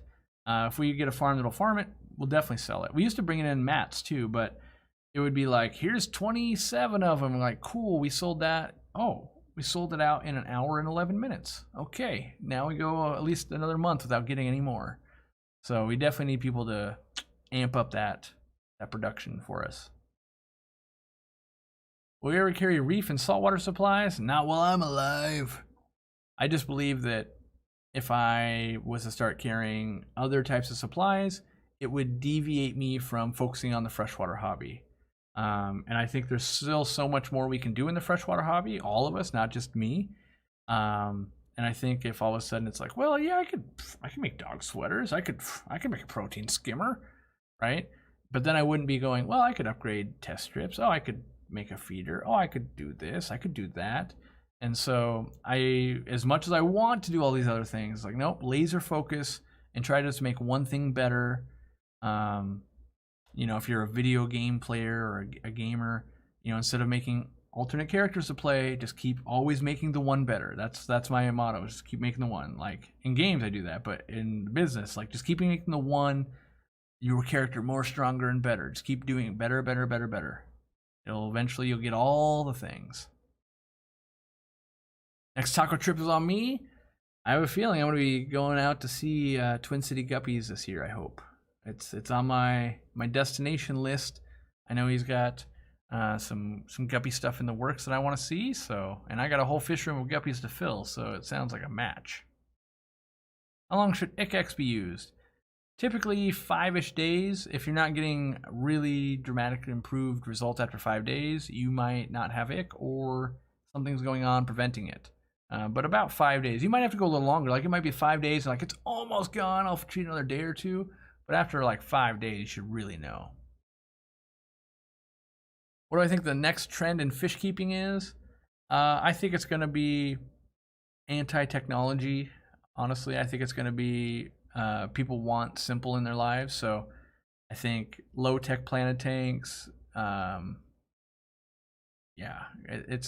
always going to be people that like to be the tech nerds. But I think in general, what's going to happen is we all had a bunch of extra time with COVID. We're all about to turn a switch where we get to go outside and stuff again. And we're going to do all that stuff. And our tanks are going to be neglected. And we're going to find out like, oh, they will thrive, with me going on vacation. They will thrive with me now feeding every day and things like that. So I think that's going to be the next trend, and trends take a long time to develop. And most times we don't realize we're in the trend until it's like passing. Like, oh, wait, that's the thing. That's what everyone's doing right now. Because it kind of has to build up, build up, build up. And then, as it's on the downturn, is usually when we're like, hey, that was a thing, right? You see it all the time, like on YouTube. It's like something doesn't exist. And now, if I was playing the YouTube game, right, all I would do is react. Like, oh, I'm reacting to this aquarium. I'm reacting to that and this. Because that's what's hot on YouTube. It's not my style of content. I don't watch it. I see why people like it. But, like Christopher Thought does a bunch of it and he gets lots of views. And I'm just like, this is like, I don't understand it. And that just makes it sound old. But like, I'm going to watch someone react to someone else's aquarium. In my mind, I'm like, I would just rather go do aquariums. Now, I see when people are like, yeah, but with gaming, I do get that it's sometimes fun to watch people play a game, right? You've done that with your buddies before, like, let's see if you can do it, right? I get that, but I don't get that same game vibe from like aquariums. To me, it's like, cool, they're just doing their thing. It's like their own. It would be like me reacting to someone exercising, It's like, no, that's just a long-term thing. Like, you can't just judge it based on, like, I watched them work out once. It's like, well, what have you been doing for the last 5 years? Or what are you doing tomorrow? And that kind of stuff. So, yeah, trends usually, right now we're probably at the tail. I'm hoping we're at the tail end of the react. Like, oh, man, it used to be a big thing on YouTube 10 years ago, and now it's a big thing again. And hopefully it'll, I want education to be the big thing. That's my big hope is let's all try and teach each other something. That's why I travel. That's why I try and do. I just want to go learn, and I want to make. The reality is, after everything's said and done, all the memberships, all the super chats, all the videos I make, all the stuff we sell, at the end of the day, I'm still just a dude sitting by his fish tanks going, I wonder what happens if I mix Oscars and Amano shrimp. It's kind of that, like, I wonder. The wonderment in the hobby is what keeps me going, and all the other facets are what fuel that, right? So instead of just having to go to an office job, I have to go make videos. Instead of I gotta do products, and part of that is I do get to make some things better, so that makes it more enjoyable. I do enjoy a lot of aspects of my jobs, but at the end of the day, I think that's kind of why I can connect with you guys, and I really can appreciate what you guys learn and can teach me, because I know it all boils down to, like, the greatest people in our hobby is some nerd in their fish room who has spent way too long with a fish that knows more than I'll ever know about that species, right? You've run into those people where it's like, this person lives, eats, and breathes tetras, right? And you're just like, wow, they know a lot, way more than I know. I know about some puffers and some live bears and some other stuff, but there are people that will dedicate themselves to it, and that they, you know, hopefully get the right platform to help, and hopefully they are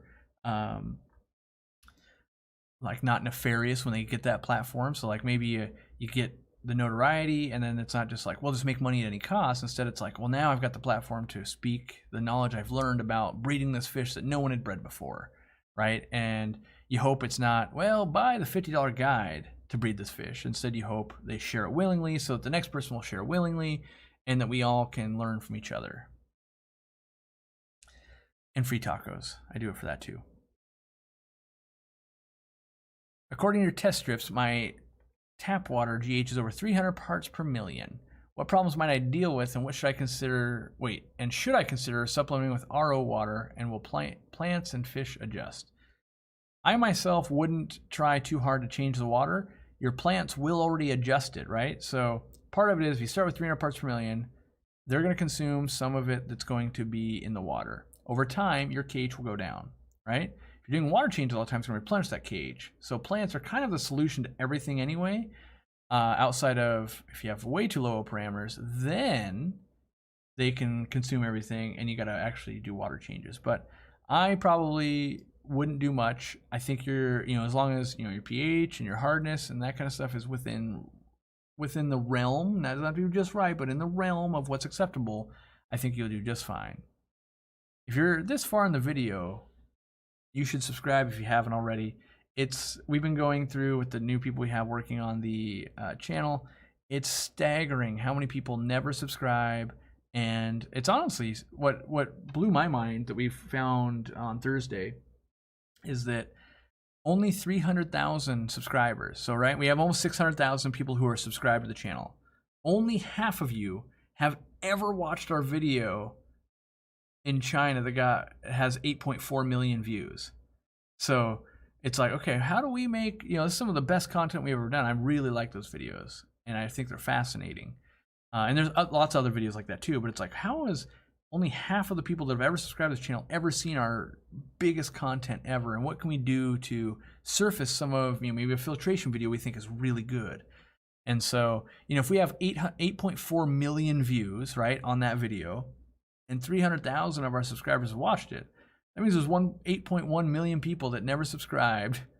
And it also means that there are 300,000 other subscribers that have never seen the video.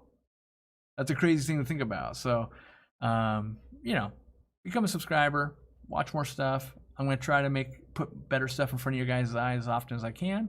And, don't be afraid to sort by most popular. Some good stuff in there. Why are black comet goldfish impossible to find? Mostly because that is a juvenile color that fades out. Gold is their most common color. So if you're looking for black, go for koi or blackmore goldfish. What are my thoughts on sheephead minnows? I don't know what a sheephead minnow is. Hold on.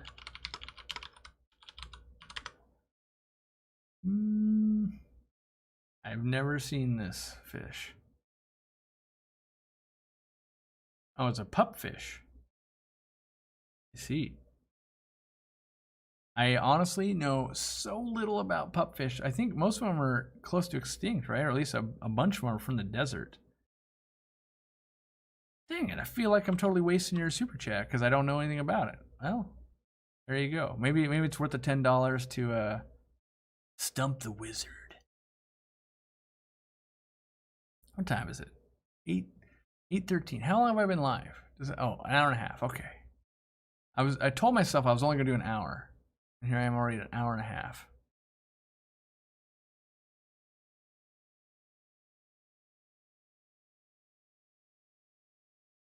Do I have any recommendations to remove ammonia from a 2.5 gallon tank? You have live plants, wait, it'll digest it. If you have live bacteria, it'll digest it. If it's really high, water change down to kind of 0.5 parts per million, then let it digest it. I've got lots of videos on how to handle ammonia. I would watch one of those if you're unfamiliar on how do I handle it. There's lots of ways, but I think live ways like fish and, or not fish, live bacteria and plants are the best solutions. I'm trying to find a fish to focus on, one that is personable, uncommon, and is able to breed somehow. I need to find a fish to focus on. I want to be medium. What should I get? It's uncommon. I mean, so part of me is like, well, if it's uncommon, usually not many people want it. So there's that. Like, you're going to breed a fish that not many people want. So, okay. But off the top of my head, what I can think of, knowing that you're cichlidscape, how about the true parrotfish? Yeah, I think that kind of fits all of those. But you might be like, well, no, I don't like the way that looks. Like, okay, well, you know, there's a lot of ways, you know, it's kind of like saying, I want a dog that's kind of uncommon. I could breed it, medium size, and then I pick a dog, and then you're like, well, I don't like that one. Like, okay, well, then pick a different one. Yeah, I would try those. Any ideas what would make pH in a tank go from 7.6 to 6 daily in a brand new first time plantscape? I have 15 years experience, but I'm lost. Everything seems okay, and I love the content. Well, if you're using CO2, that would be the first thing right there. CO2 can push the pH way down. Now, the daily part's what's throwing me here. If you're doing a water change daily, you can definitely have water in your water source that is buffered up so it doesn't erode pipes, and then that gases out. So that could be one way. But to get it fluxing, the only other way I've ever seen that happen is with basically CO2 buildup.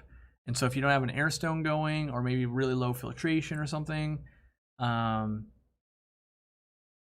yeah, this is a great one. If everything I've covered right now does not seem like it's the culprit, if you post on our forum, you can take a picture of your tanks. That's the best thing you can do. If you're posting on our forum, always include a picture of the tank, because that tells so much. Like, what are we talking about here? What size? What kind of fish? What are we, you know, when people go, I have plants, like, great, do you have 2 Anubias? Or you have a forest and you can't see into the tank, right? So post a picture and your water parameters, and then we'll be able to see, like, oh yeah, he's injecting CO2, or he's not. Is this going on? Is it not? What's your tap water? That's the other thing I would recommend, is take a glass of your tap water, test it, then put an air stone in it, let that bubble overnight, then test it again in the morning and see if it changes. Those are the things I would be doing to start to figure out, what is this mystery going on in my aquarium. Thoughts on a 22-gallon with 1 million shrimp and 7 autos. Do you think chili rasboras will peck at any of the babies? Yes. It's still heavily planted. I think all fish will hunt down baby shrimp. I think, though, that you will never really notice unless you put in like 100 rasboras. I think you'll get a lot of enjoyment out of those chili rasboras, and I say do it. You'll probably go like, I'm making a few less shrimp probably. But if you've got 1 million shrimp in there already, you're not even maximizing it, because you're going to run into food limitations and things like that. So you may as well add some chili rasboras and get the enjoyment. Total lockdown, all good, man. Got to find out about a new fish. Yes, I'll probably do a little more Google fooing on the sheephead minnow. Pupfish in general are kind of weird.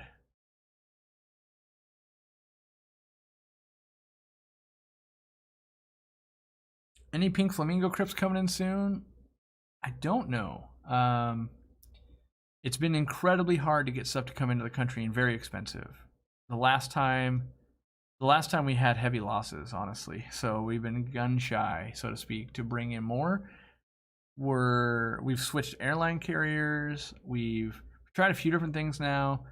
I know we've placed another order. We placed like another order for like $5,000 or $6,000 worth of plants from the farm that has those crypts. Whether they'll come in or not, I have no idea. When it'll happen, again, that comes down to COVID. Like, there are times we give the $5,000 over, and it's 9 weeks later they show up, and we don't even get a heads up. It's like, we basically say, here's the money, here's the plants we want. The next time there's a flight available, send them over. Sometimes it's a really long time. Sometimes, like, they're shipping tomorrow. Like, whoa, okay.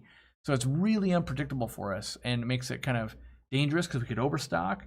It makes it, you know, just hard, because if if they get a flight that's available like on Wednesday, doesn't land here till Friday, if Fish and Wildlife don't clear it, now it's sitting an extra 2 or 3 days with no light and stuff on it, which it can handle.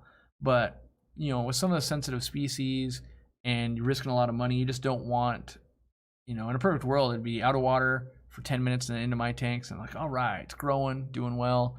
And sometimes there's like one time we had bugs. There was like a bug in it.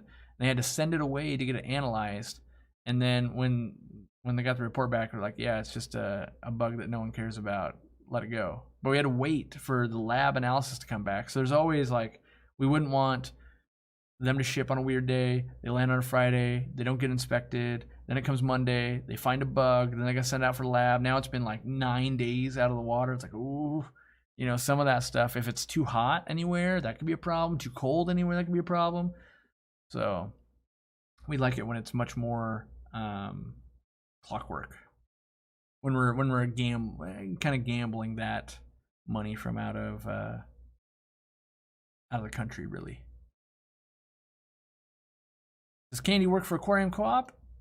Yes, she does. She works very hard for Aquarium Co-op too.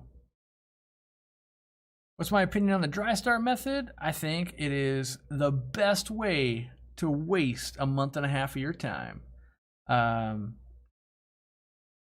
ranted on this before, but the short version is, the sooner you fill your aquarium with water, the sooner you can actually start using it as an aquarium.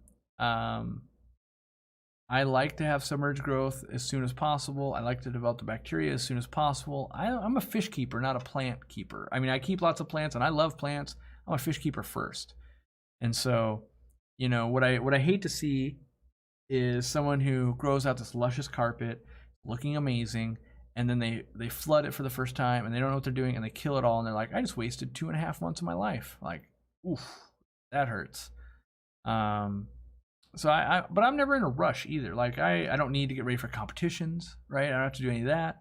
And to me, whether a plant takes a year to fill out, or a month to fill out, or 2 months, it's all the same to me, because I enjoy the process. I like to watch, what is this aquarium going to do over time, and not so much I'm looking for this direct result.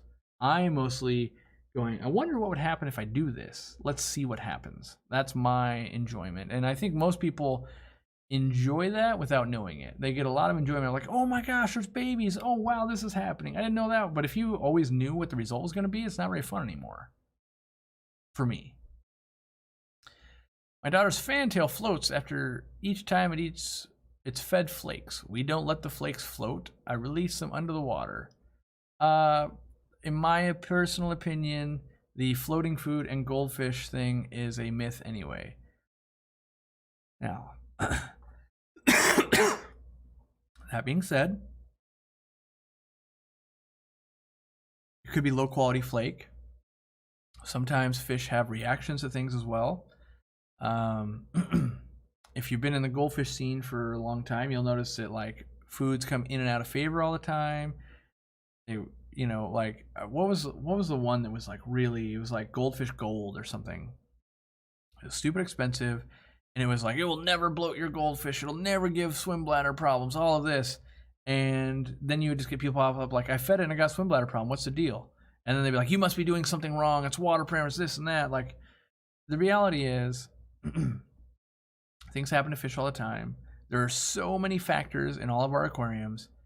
If you feed reasonable foods, like the first thing I would say is flake food, in my opinion, for any goldfish like above this big, is not a suitable food long term. It would be the same thing as like you got a dog this big and you're feeding it potato chips, right? It's not that it won't eat them, it's that it would take so many to actually fill it up, and then at which point you'd have so much grease and everything, right? And that's kind of the same thing with flake food, where you could go, well, what if I fed rapashi food or a higher quality pellet or something like that, and a variety, and get some veggies in there and things like that. But that's what I would try. I would try other foods and see if all of this is giving your float issue. But I've raised lots of goldfish, and I fed them lots of floating food. And what's fun, what I find funny, is that in an aquarium, you feed floating food. Oh, you may as well just kill those goldfish right now. How dare you? And then in the pond world, almost all food is floating and they do fine. Same fish. Huh. Could it be marketing? Maybe it could, right? Now, I'm not going to say no fish has ever gotten sick from eating off the top. I'm not going to say no fish has ever gotten sick from eating off the bottom. Like, we're talking about billions of fish over the years. Everything always remains true. Quality, variety, clean water, good treatment, good water parameters. Same goes for all fish. Do your best, and hopefully you'll be rewarded with long lives and a healthy pet, right? Anything outside of that, and you can go like, my dogs are a little overweight because, mostly because I'm lazy and overworked. 2, we like to feed them all the time. And 3, Sassy, our little dog, was down to 3 pounds 3 ounces, and we've got her up to like 3.8 ounces, or 3 pounds 8 ounces now. So we put weight on her, but every time we're trying to feed her treats, the other dogs are losing their minds. And if we don't feed them, no matter how much we try to calm them down, they end up trampling our tiny little dog. All right. So we have to give them some treats to keep them at bay while we're trying to fatten up our super old lady chihuahua. So, yeah. Tangent aside, do your best and enjoy your pets. To your advice and my lily bulbs. Oh, took your advice, I think. Well, good. Thank you for $5. Newest to live plants. When I get in a rooted plant, am I supposed to spread them out and try to get growth that way, or leave them together? Well, if it's a stem plant, right? So each stem is separate. You can separate out those, and that works out really well. If you keep them all bunched up, they usually will mush up.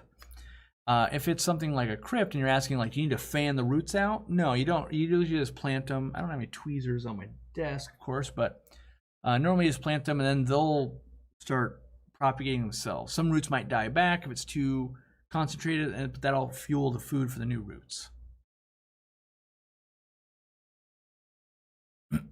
Thank you for all you do. Your Q&A blows my mind.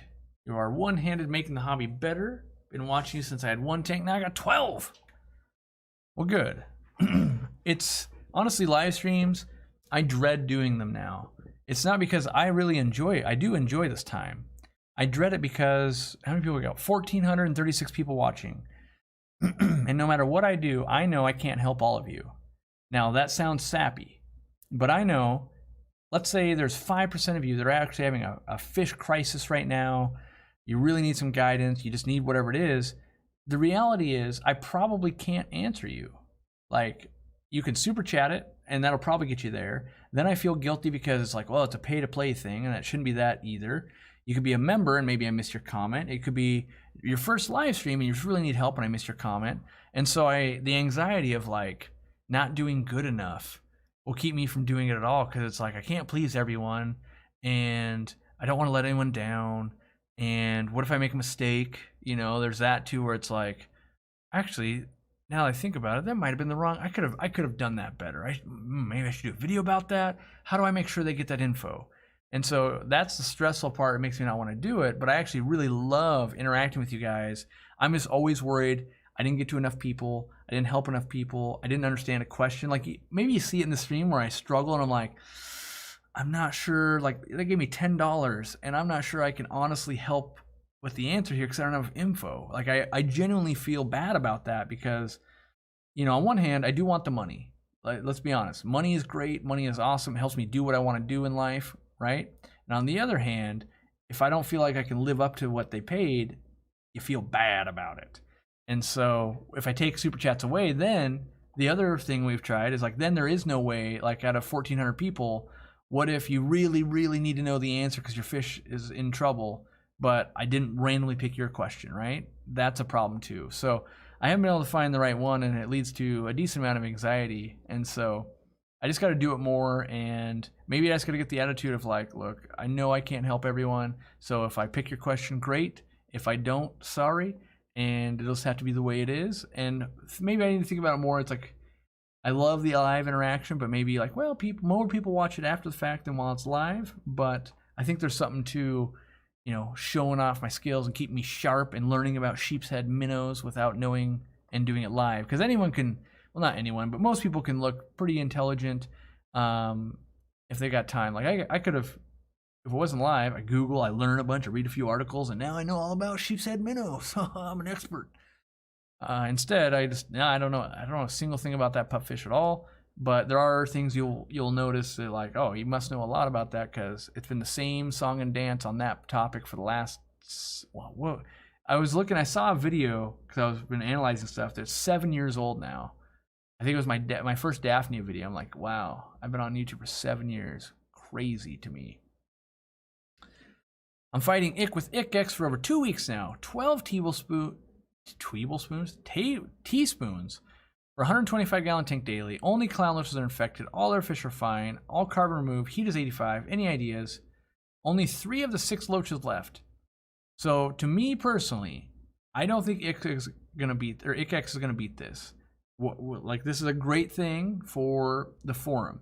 Make sure your pH is 7 or higher. First thing, you got the higher heat in there. That's good. Want to make sure that. So I assume, by the way, that every day you're doing the water changes with these, like you have to.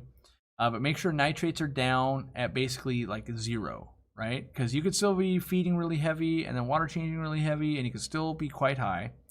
After that, making sure there's no stress. So make sure there's a lot of air in there. Making sure that, you know, they're not being chased and things like that. And then how much ick is on them? Are we sure it's not like stress ick, where it might be a cyst on the fin or something like that? I mean, clown loaches are prone to ick.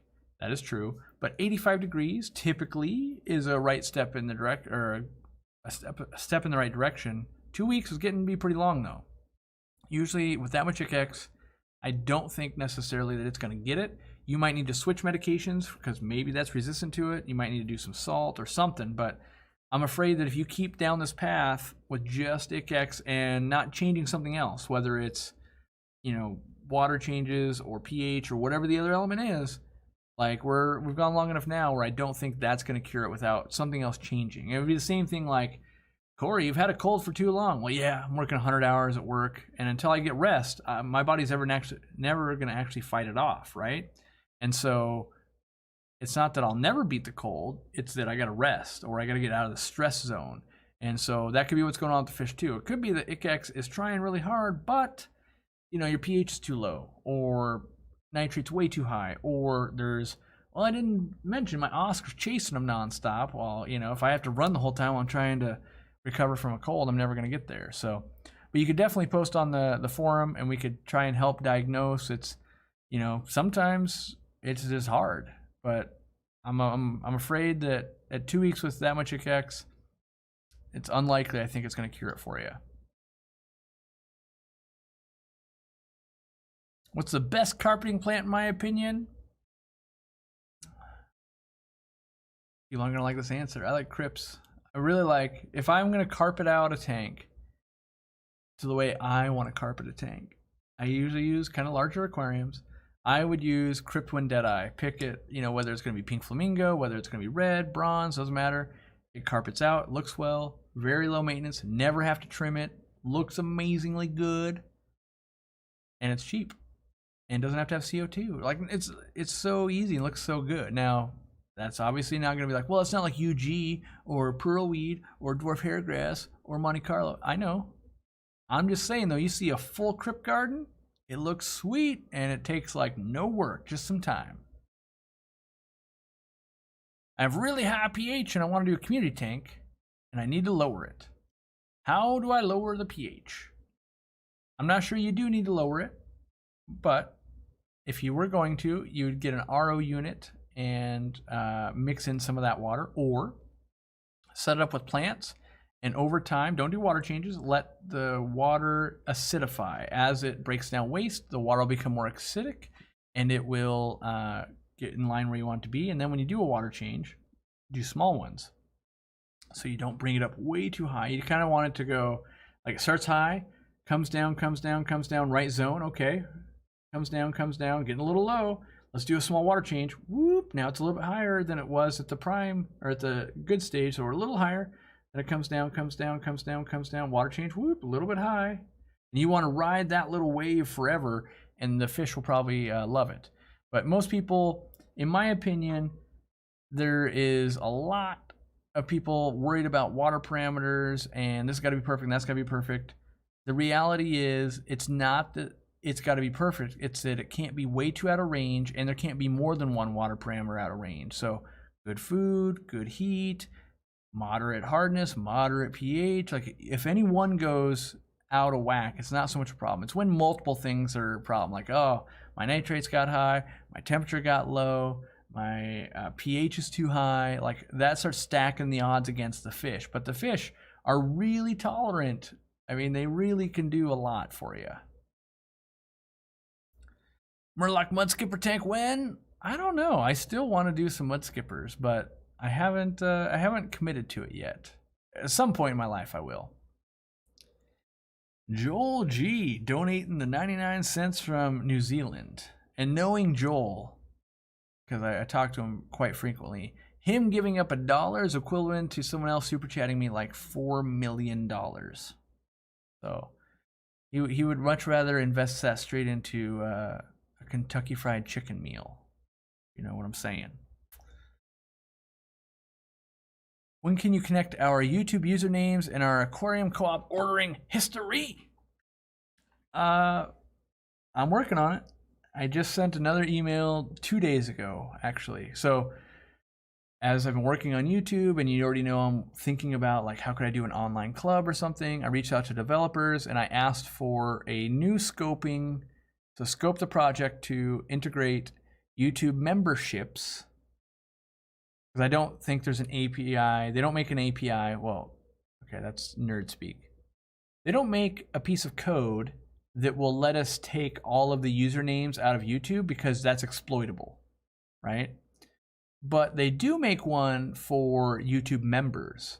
So a YouTube member, we may be able to link up as long as they have the same email address to our store. That might let us give a discount or something else. The initial cost for them to see what it would take to do it is $1,500. Then they can tell me how much it will cost to actually build it out. Because there's a lot more than just well, there's an API so it can be done. Well, sure, we have to scope out, okay, so let's imagine that A-Rod, right? Let's say he's got his username here, and it's signed up to an email address from 8 years ago. And then he's got this email address that he orders with us every month. They're not the same, right?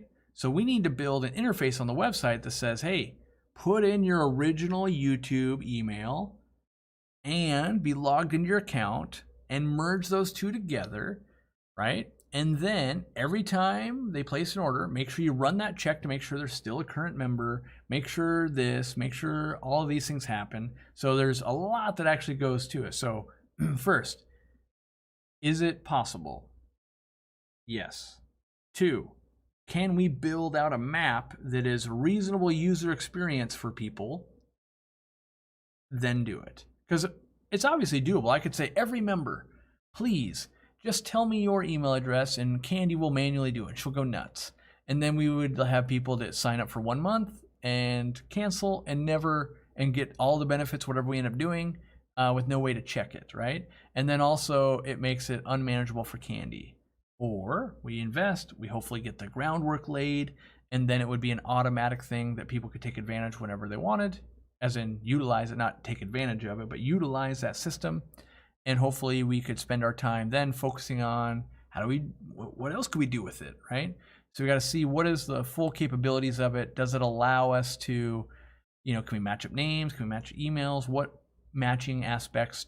Who has to do the authentication? Probably YouTube's side, because they won't want to give up any information. So we'll have to go, does their thing match this? They probably won't tell us. They won't go, A-Rod's address is arod@gmail.com. It's going to go, what do you think it is? Oh, we think it's arod@gmail.com. And then they'll return a thing that says, nope.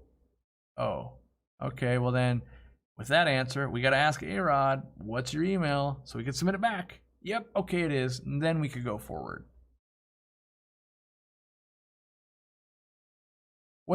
At what age is it good to deworm baby fish for randas? Well, if you've bred them, unlikely, as long as you dewormed the adults, unlikely you would have to deworm them. If you're buying them, in my opinion, basically right when you get them home. You could deworm. They're a hardy fish. Hopefully the store would have done it already, but you know, usually if they're at least kind of that 2-inch mark, they're big enough to be doing it. If you're buying a much smaller than that, yeah, you could wait a little bit, but not too hard. That's right. Candy's my scapegoat. We don't want to make Candy's life harder. She already has, you know, she already has a job of moderating and doing customer service and all of that, so we don't want to make it harder. Make her job easier. If we do things right at Aquariumcoop, her job gets easier. So, as you realize, we don't do a very good job because her job's always getting harder. I mean, as we get more customers, her job naturally gets harder. We're scaling it out. We're starting to bring on some people working on more customer service. We're working on ways to improve that, obviously. And she's our frontline defense. So we try not to test the frontline defense, because once that wall goes down, once the candy wall goes down, whew, it's a free-for-all after that. What can I feed albino Cory babies when first hatched, and when can I feed them regular adult food? Well, in my opinion, the best thing you could feed would be live baby brine shrimp. After that would probably be microworms, but not only microworms. And you can probably start feeding them on a dry fry food when they're 3/4 of an inch or so. What I usually do is once they've hatched out, put like a snail or two with them and be feeding them live baby brine, and then also put like some fine powdered foods in. If they're not willing to take that yet, the snail will eat it. Yeah, that's what I do. And then once they start eating it, no problem. And then you can move up to like bigger pellets. What do you think of overstocking if I make sure I have enough filtration? I don't really think overstocking is a thing. I think people use overstocking to basically chastise others, right? Who am I to say that 17 Oscars in a 55-gallon tank is wrong? If you water change 1,000% every day, you're feeding them live food, and they're happy, and they're breeding, and they're doing great, right?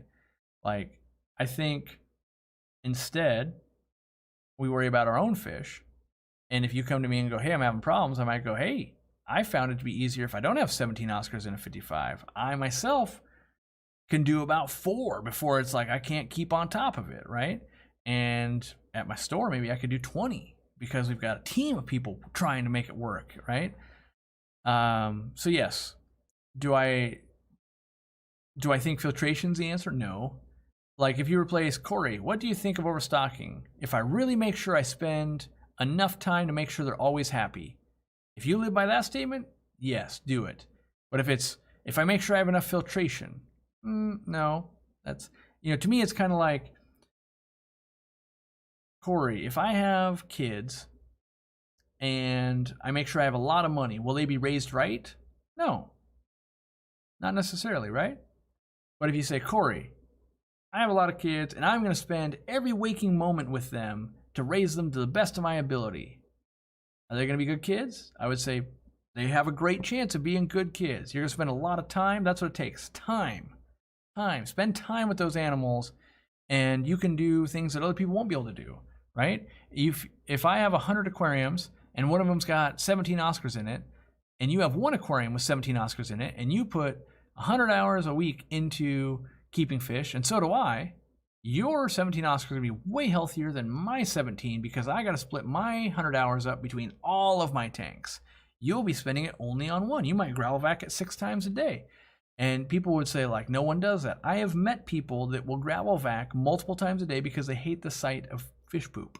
So they will vacuum with a battery-powered gravel vac all day long. It's crazy.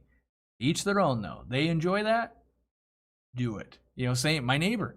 If you love mowing the lawn, by all means, mow your lawn. I hate mowing my lawn. So he might mow it twice a week. I might mow it once every 3 weeks because I don't enjoy it.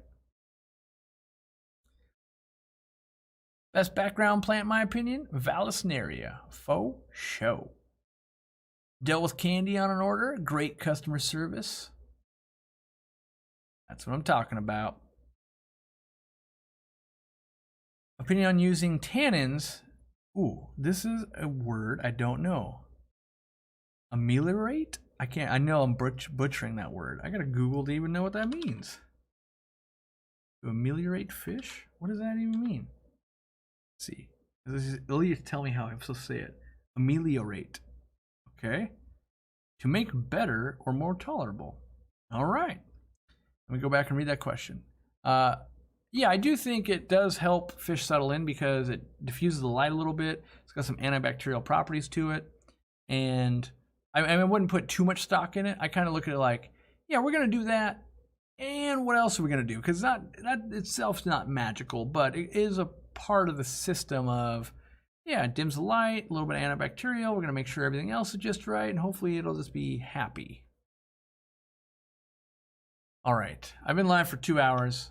My dinner's probably getting close to ready because my wife is good at timing that. And so I just felt bad because it's been a month. I've been working as hard as I can. My wife just texted me, said dinner is ready. So I've been working as hard as I can to get through this. And I say through it, like I'm enjoying it, but I want to get back to being able to focus more time on, one, product development, making videos, traveling, all of that stuff. And there's a lot of big things looming that could jump on top of this pile of a fish room build we got going on at any minute. So I really gotta get through it. And so yeah, I'll try to go live when I can again. Hopefully it'll be in the new studio. I'm still working on getting the equipment just right. I haven't set up lighting and that kind of stuff, but equipment has been showing up. We've been setting up some of it and getting ready. So it's, one foot in front of the other. Eventually we'll get there. Well, thank you to everyone that super chatted. If you haven't become a member and you think you might get some value, join up. It's a good little crew we got going there. We're 2,000 and some at this point. And we'll see what we can do for even more benefits down the road. I appreciate everyone that showed up. Saturday night. It's not Friday night, Saturday night. I got dinner and maybe a movie at home, of course. I don't leave the house. I don't have time for that. I got to build a fish room.